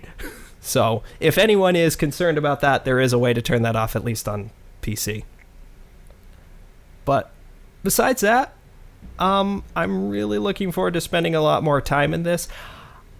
Does it have a holding power? Oh, that's debatable. I don't know. Does it have holding power staying power for you, or are you just talking like in general terms? In general, for me and in general. Now, I think the real test for this game for you is probably going to be after you do what you do with that planet and however long that takes it. When you go to your next planet, whether or not you still have the same gusto would be the main I don't know, the way that you're going to figure out whether or not this game is for you or whether or not you're going to stick a ton of time into it. Because for me, I was super thrilled with the first planet. I thought I filled up on it. I moved to the next planet. Besides the color was slightly different, I was kind of doing the same stuff. So for me, that's when I'm starting to be like, okay, I'm kind of done with this. Like I think, just like Alex said, this is a game that every once in a while I'll probably be like, you know what, let me go explore just a little bit more, and I'll maybe do that from time to time or day to day, week by week. But and like I think Tom, I told you this. I was playing No Man's Sky purely for this segment of this podcast, but I didn't really have a huge drive to go and play it. I had to you know what, I need to get more time into it, so let me go play it. Wow. I mean, that to me says that speaks volumes. When you have to really feel like, gee, I'm playing this for a reason, whether you're reviewing a game or anything like that. Because even if a game sucked, and I played a lot of really crappy games in my day, but I always have that, I have a new game sensation where it's like, I have a new game, I'm going to just play the game, and even if I figure out within a few minutes that it sucks, and the more I play it, it sucks even more, I still have that whole gaming feel. And then this one is just yep, I got a new game, that's kind of cool, well, I'll just play it every once in a while. Well, I will say, I have about 6 or 7 games right now that I really want to play, that I really am excited to play. Like Enderall. You and I both just downloaded The Old Republic, which you've played. I haven't yet. I'm really stoked to play that. There's a couple other things. I'm always game to play stuff like Overwatch, and these are constant things in the back of my mind of when it's, I have some time in the day to play a game. Oh boy, I'm really excited. And this skyrocketed to the top of the list. No, okay, yeah, it does speak volumes. I think maybe that's the takeaway. Maybe that's we figured out the conundrum of the No Man's Sky review is 1 out of 3 people, if you're the right person, will extremely love this game. And I even think that when you guys said it, whose name? Sean, I think he even said that. I think he even said the fact that this game is not going to be for the public. I mean, it's not going to be made for the majority. It's not going to be it got a lot of hype for what it was, and I think it was almost a game where its portrayed failure is the result of the hype it never asked for. Well, let me tell you something. You know what I mean? This game reminds me of 8,000 indie games that I've played before, and I'm talking really simple, but in its atmosphere, in what it does.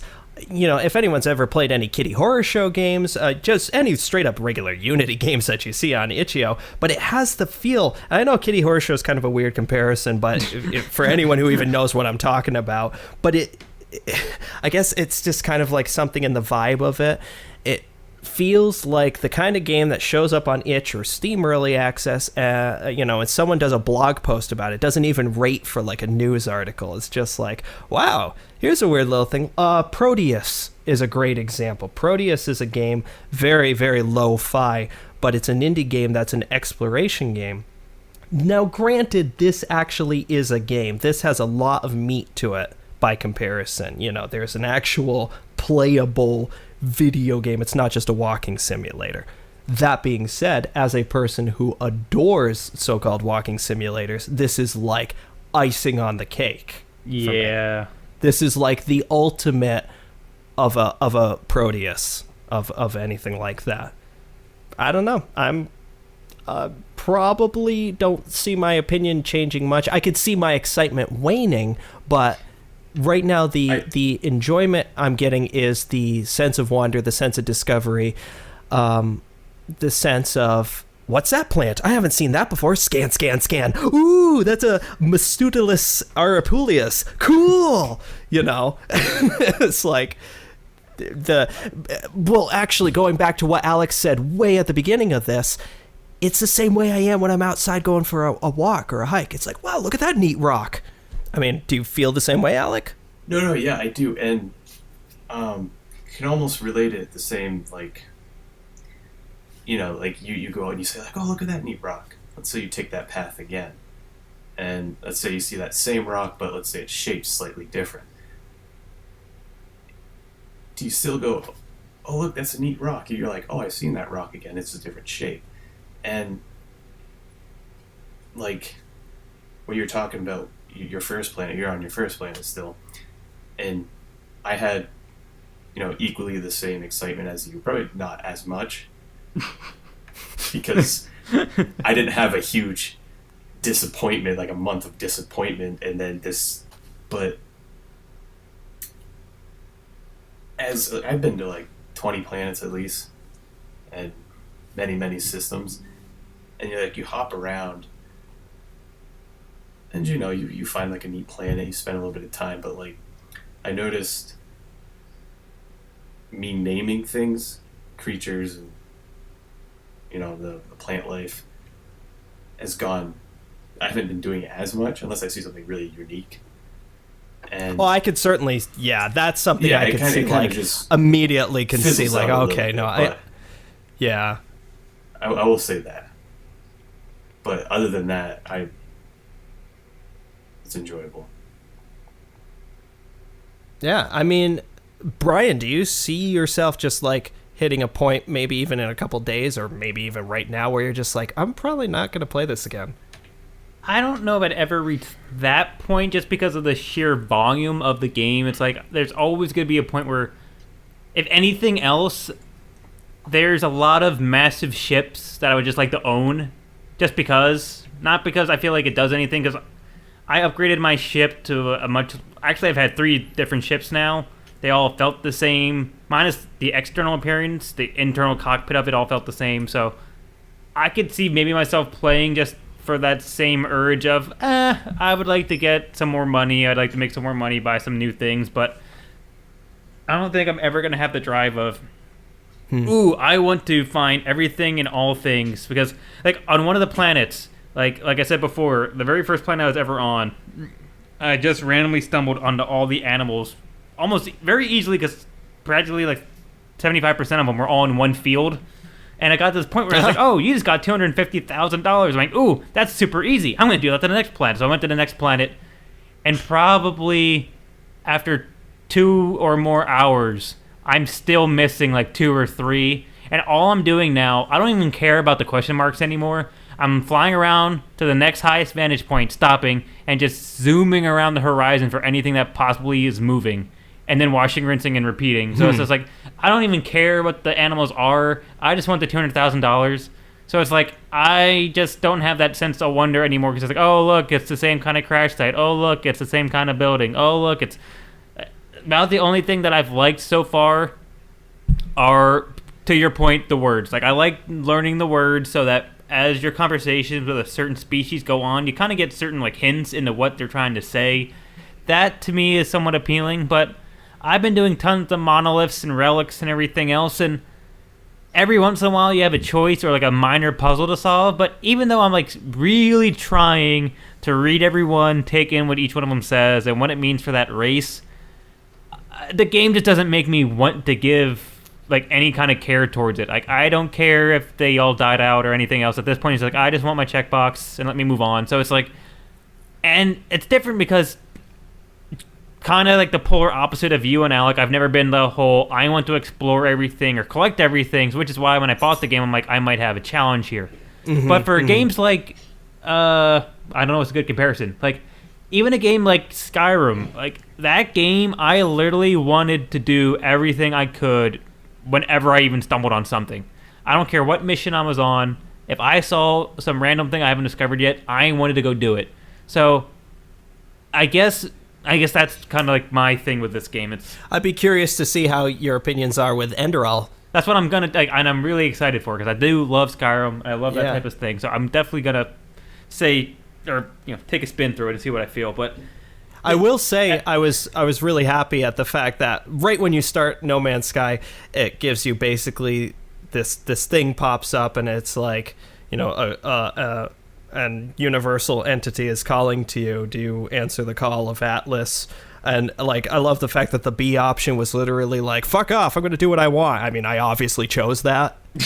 Yeah, but even like, needless if you chose the thing to follow it, all it says is like, yeah, you should just follow the line to the center of the universe. That's all it gives you. So it's like, that's about the only benefit you have to it. But that's at the end of the day, I just don't care about anything about the game minus exploration. You know what I mean?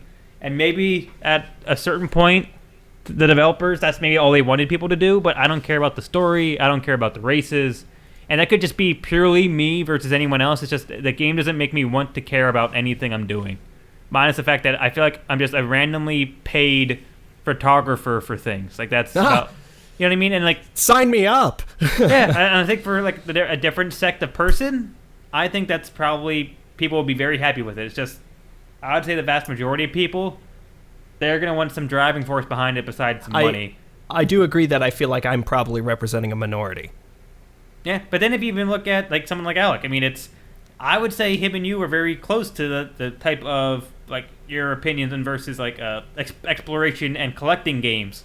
So that's why I really thought going into this that I was surprised that like Alec and I aligned and you're the outstanding one. Like right. Like I was really surprised. So I think even in the small subsect of the type of gamer that you two kind of fall into, there's another subsect of, you know, the fact that, and Alec, please correct me if I'm wrong, that he's like, hey, you know what, I don't, like you said, I flip-flop on the game, it's a game I'll keep on playing, versus Tommy, who's, I don't want to stop playing this game. So it's just funny how it just continues to divide kind of like the gaming universe.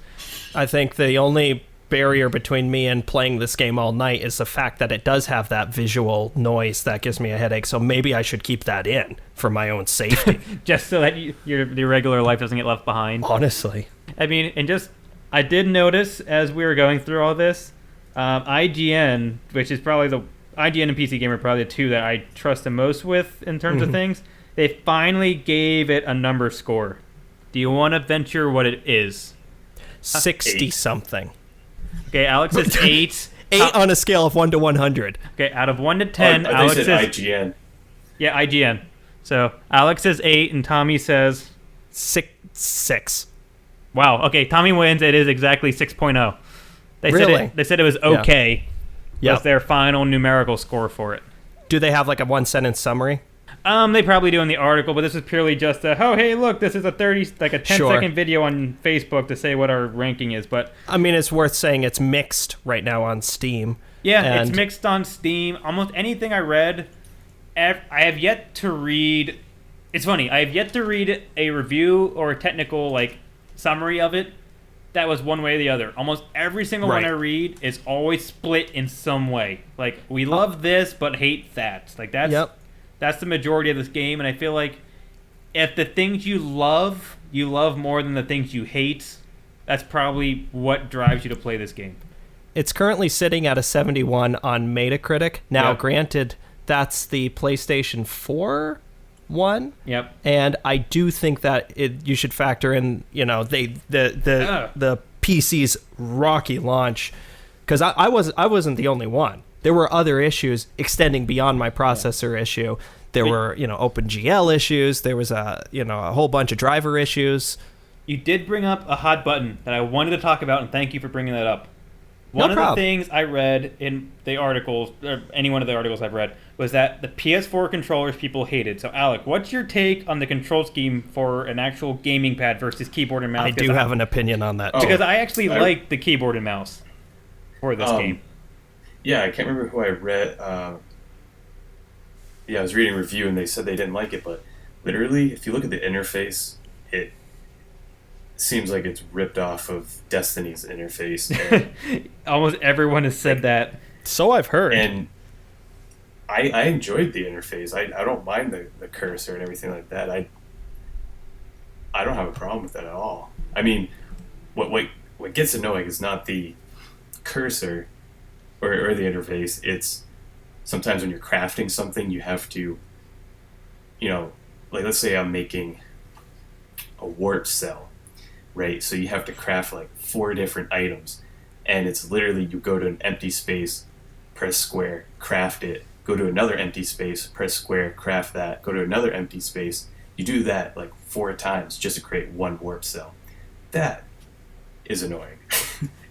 But other than that, I enjoy it. I don't have a problem. I think the gamepad works fine. I think, you know, I can see where there's the only problem that I find is I have the sensitivity cranked all the way up because when I'm turning around sometimes it doesn't turn fast enough.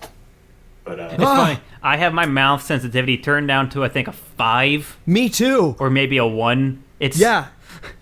My sensitivity is 0 and my smoothing is 5. Yeah, like I have it down as low as I could possibly get it because even and it's a small still too twitch, jittery for me. Yeah. it's still too jittery.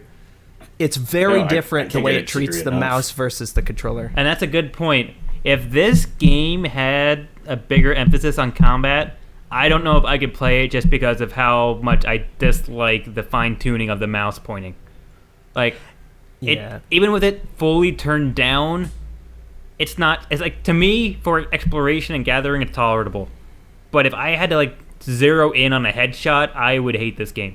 Yeah. I think that my golden ideal right now is Overwatch. I feel like that feels like the best for a first-person control right now. There's just something about it that Blizzard got really right. It does feel nice, especially when you fine-tune it a little bit.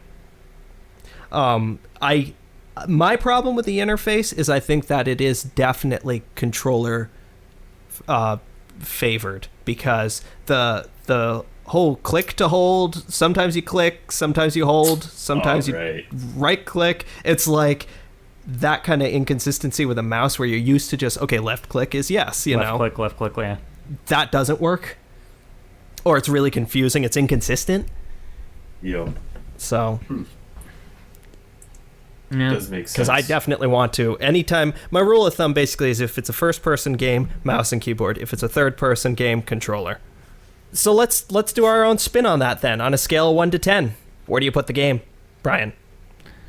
Right now, I would put it at probably about a 6. I would say it's, to me, just for my personal gaming belief, it's almost like I got an incomplete game, but that's just, you know, how I weigh games. Mm-hmm. But it's exactly what I thought it was. Just for me, it's just not as fitting to my, to my taste. So I'm going to say 6 out of 10. Sure. Alec?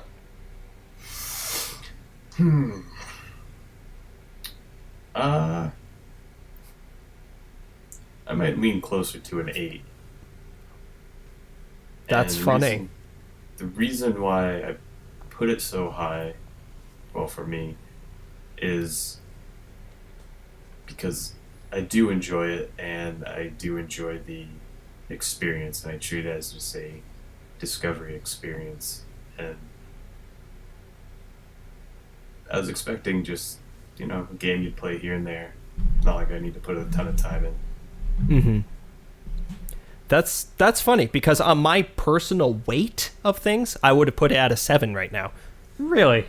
Only because, to me, 10 is like, you know, what I value a 1 versus a 10 at, it probably just sits at where I would say 7. I think I'm really excited by the potential for the little miniature stories, the little miniature adventures, the little moment-to-moment stuff that I'll have as a complete package. That remains to be seen, you know, and that's just only something that's going to come with time. Yeah, that's true.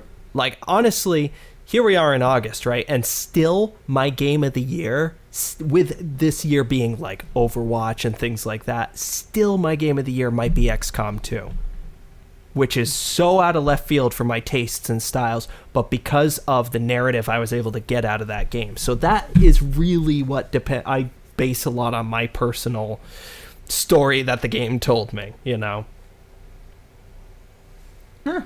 Interesting here, but hey, I'm looking forward to hearing exactly how either one of you guys progress through the galaxy, because you'll probably be doing it in a much faster click than I will be. So I'm going to be moving as far away from the center as I can possibly go. That's what my mission's going to be. I'm going to be trying to reach the rim of the galaxy. I'll be interested to see how your 7 changes as you play. Maybe it'll do the ATV Off-Road Fury thing of when I reach the edge, I'll go, and it'll shoot me all the way back into the middle. So, hey, here's something cool. We have... First for the ATL community. We have a question that was written into us from a listener. No, we have those? I'm going to pretend that it was a complete stranger and not my friend Chris Paquette. Thank you, Chris, for writing in. Definitely, thank you, Chris. He's a great guy and constant in the gaming world all around. PC, PlayStation, you have it. He writes to us and he says, "Hey guys, just wanted to get your thoughts on a couple of things I've heard about recently. What are your thoughts? This is a two-part thing. First part is, what are your thoughts on the announcement of the delay for the much-anticipated Final Fantasy 15? And he goes on to say, also, what are your thoughts on a rumored return of the Splinter Cell series with Michael Ironside reprising his role as the voice of Sam Fisher? I'm going to answer that second one real quick. I'm stoked. That's what I have to say about that. Michael Ironside, very much like Alec mentioned with David Hayter, Michael Ironside is the voice and personality of Sam Fisher. I didn't play Blacklist, which had the different voice actor, but everything I saw of it was like, this is a different guy in it. So, I haven't played as much Splinter Cell as I would have liked. I actually originally played it for Xbox back when it got big.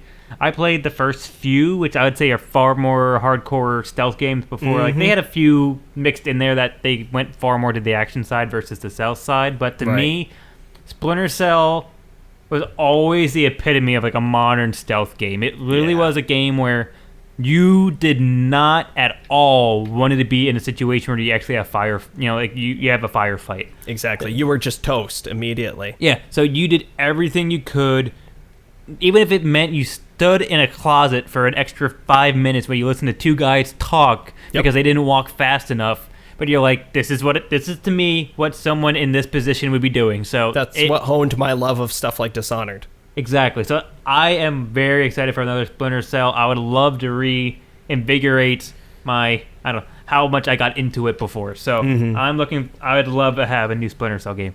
Alec, do you have any thoughts either way on that? Not really, because I've never played Splinter Cell games. Well, it would make sense since they're wholly PC and Xbox, so... Oh, really? I thought so. Was there a PS4 one? I know the original Splinter Cells were just Xbox. Honestly, I can't answer that. I have no idea. I thought that maybe there were some on the PlayStation, but I don't know. Well, why don't you talk about Final Fantasy 15 while I figure out that other part? Yeah, Final Fantasy 15. It's been delayed. Final Fantasy 15 is one of those games that was supposed to release kind of side by side with Final Fantasy 13. Well, not side by side. About that. Close. And it was supposed to take place within the same realm. The stories weren't supposed to be like together. They took place in the same, I guess, universe, for lack of a better word. Yeah. But like some of those other PS3 games, they were delayed for many, many, many years. And honestly, I know, like, I have it pre-ordered. I've had it pre-ordered for a little while, and it's supposed to come out, I believe, October. And, they're pushing it a couple months later. I know it stinks when games do that, but for the most part, they usually have a good reason. And if we've been waiting this long for it, a couple months isn't bad. And usually the fixes are positive. So, that actually happened to The Witcher. It's supposed to release earlier, but it was delayed because they wanted to fix bugs. And honestly, I'd much rather be able to play the game for the majority bug-free rather than getting the game and be like, you start it up and, oh, okay, I keep clipping through trees or there's something going on. You know what I mean? The thing is, I don't actually know anyone personally. I know they exist, but I don't know anyone personally who gets, like, pissed off at delays. I fully embrace, if you feel like your game's not ready, which this seems like it from what Chris sent after this question. He sent me a transcript of what they were saying, why they were delaying it, things like that. Basically, they felt like it wasn't up to their standard. They want to release a better game. Go for it. Take as long as you need. Right.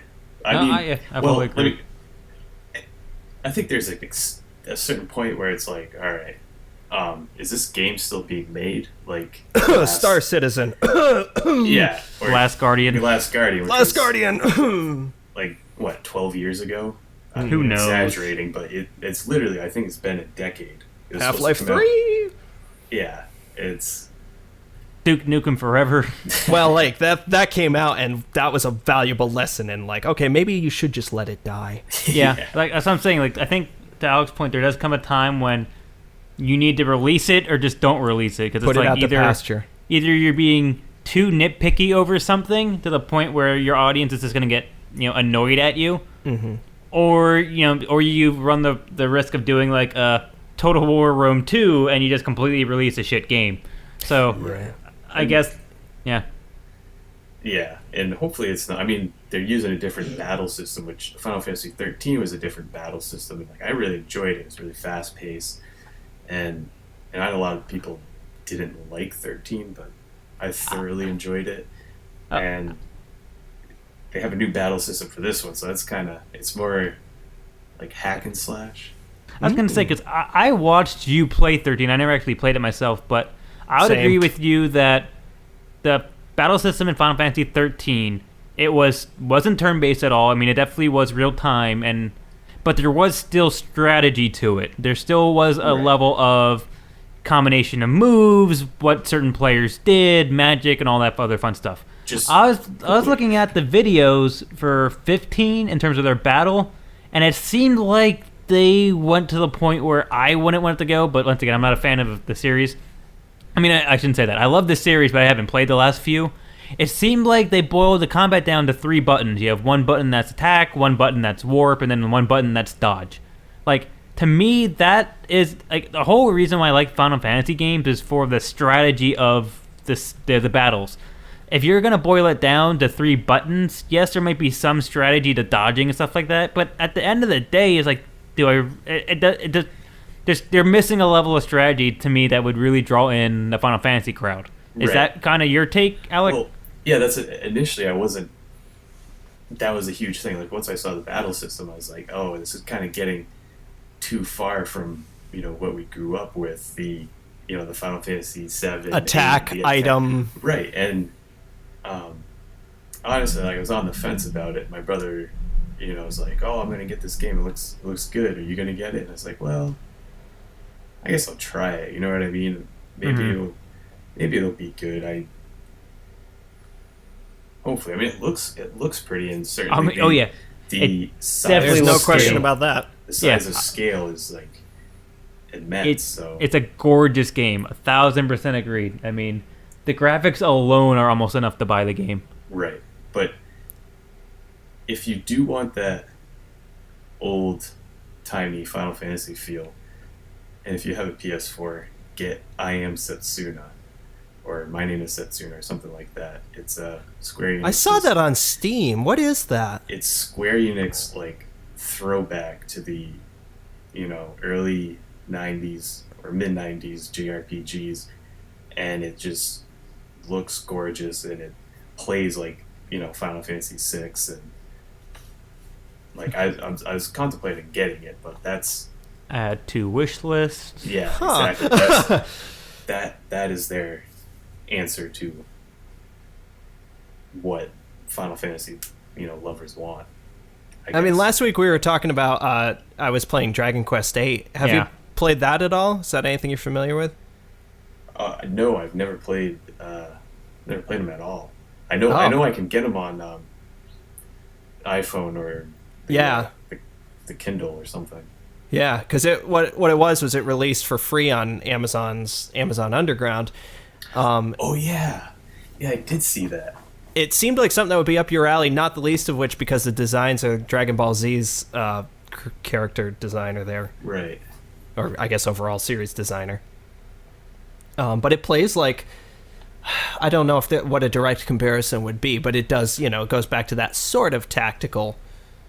It's not tactical in so much as placement, just in terms of, do I attack or defend here? Right. The Pokemon strategy, if you will. Yeah, good point. But yeah, Final Fantasy 15, obviously, my opinions on it are limited, but it looks good. Definitely looks good. And before we close out, would like to say I was 100% wrong with Splinter Cell. Every single Splinter Cell game has came out for Sony system minus Conviction. Conviction was only 360 and PC. Everything else was on PlayStation. So I couldn't have been more wrong. But you said it with so much conviction. I really thought it was an exclusive. But yeah, I couldn't have been more utterly wrong. That's absolutely all right. I've never played them, otherwise I would have known. This is a testament here. So that would be it. That would be our big ol' Alec episode. Our Alec PlayStation No Man's Sky Extravaganza. The Before very first ever feature special guest. I'm special. Before we send it off, Alec, do you want to put in a plug for The Witcher? A plug? What is this plug? Yeah. What do I say? What are your opinions on The Witcher 3? Okay. I'm reading the book. Wow. Yeah. Okay. Yeah. That's it. That's as good. That's as good of a recommendation for The Witcher as I have ever heard in my life. So we are addicted to loot. We have been addicted to loot. We're always addicted to loot. You can find us online at addictedtoloot.weebly.com. If you would like to send us questions like Chris did, be like the cool kids, be like Chris, and send us questions, because we are all about encouraging that. That's awesome. Thank you, Chris, for doing that. 100% guaranteed to be answered. You can, 100%. You have very little competition right now. You can send a question by email at addictedtoloot at gmail.com. You can also tweet us. We're on Twitter at addictedtoloot, and that's the number 2. You can write us a post on Facebook. Yeah. Leave us a comment on YouTube. Yeah. You can leave a comment on the website. Yeah. Even better. And we're on Twitch every now and again. Very rarely. Maybe anymore, once a year. We do have Twitch. Oh my god. We're gonna die. That's it. Self-destruct systems activated. Here we go. Did you The guys bomb's hear been that? planted. I'm sorry. Is that the end of the episode? Explosive again? I didn't realize that was so loud. No, it's really All right. loud here. You have a really extreme way of telling us you're done. We're going to blow it all up. Okay, you can subscribe to us through iTunes and Stitcher. You can also follow us individually on Twitter. I'm at Tamality. I'm at fifth_atomic0. No space. And if you want to contact Alec, you can go out into a field and start screaming. But until then, we have been addicted to loot. And thanks for listening, guys. See you later.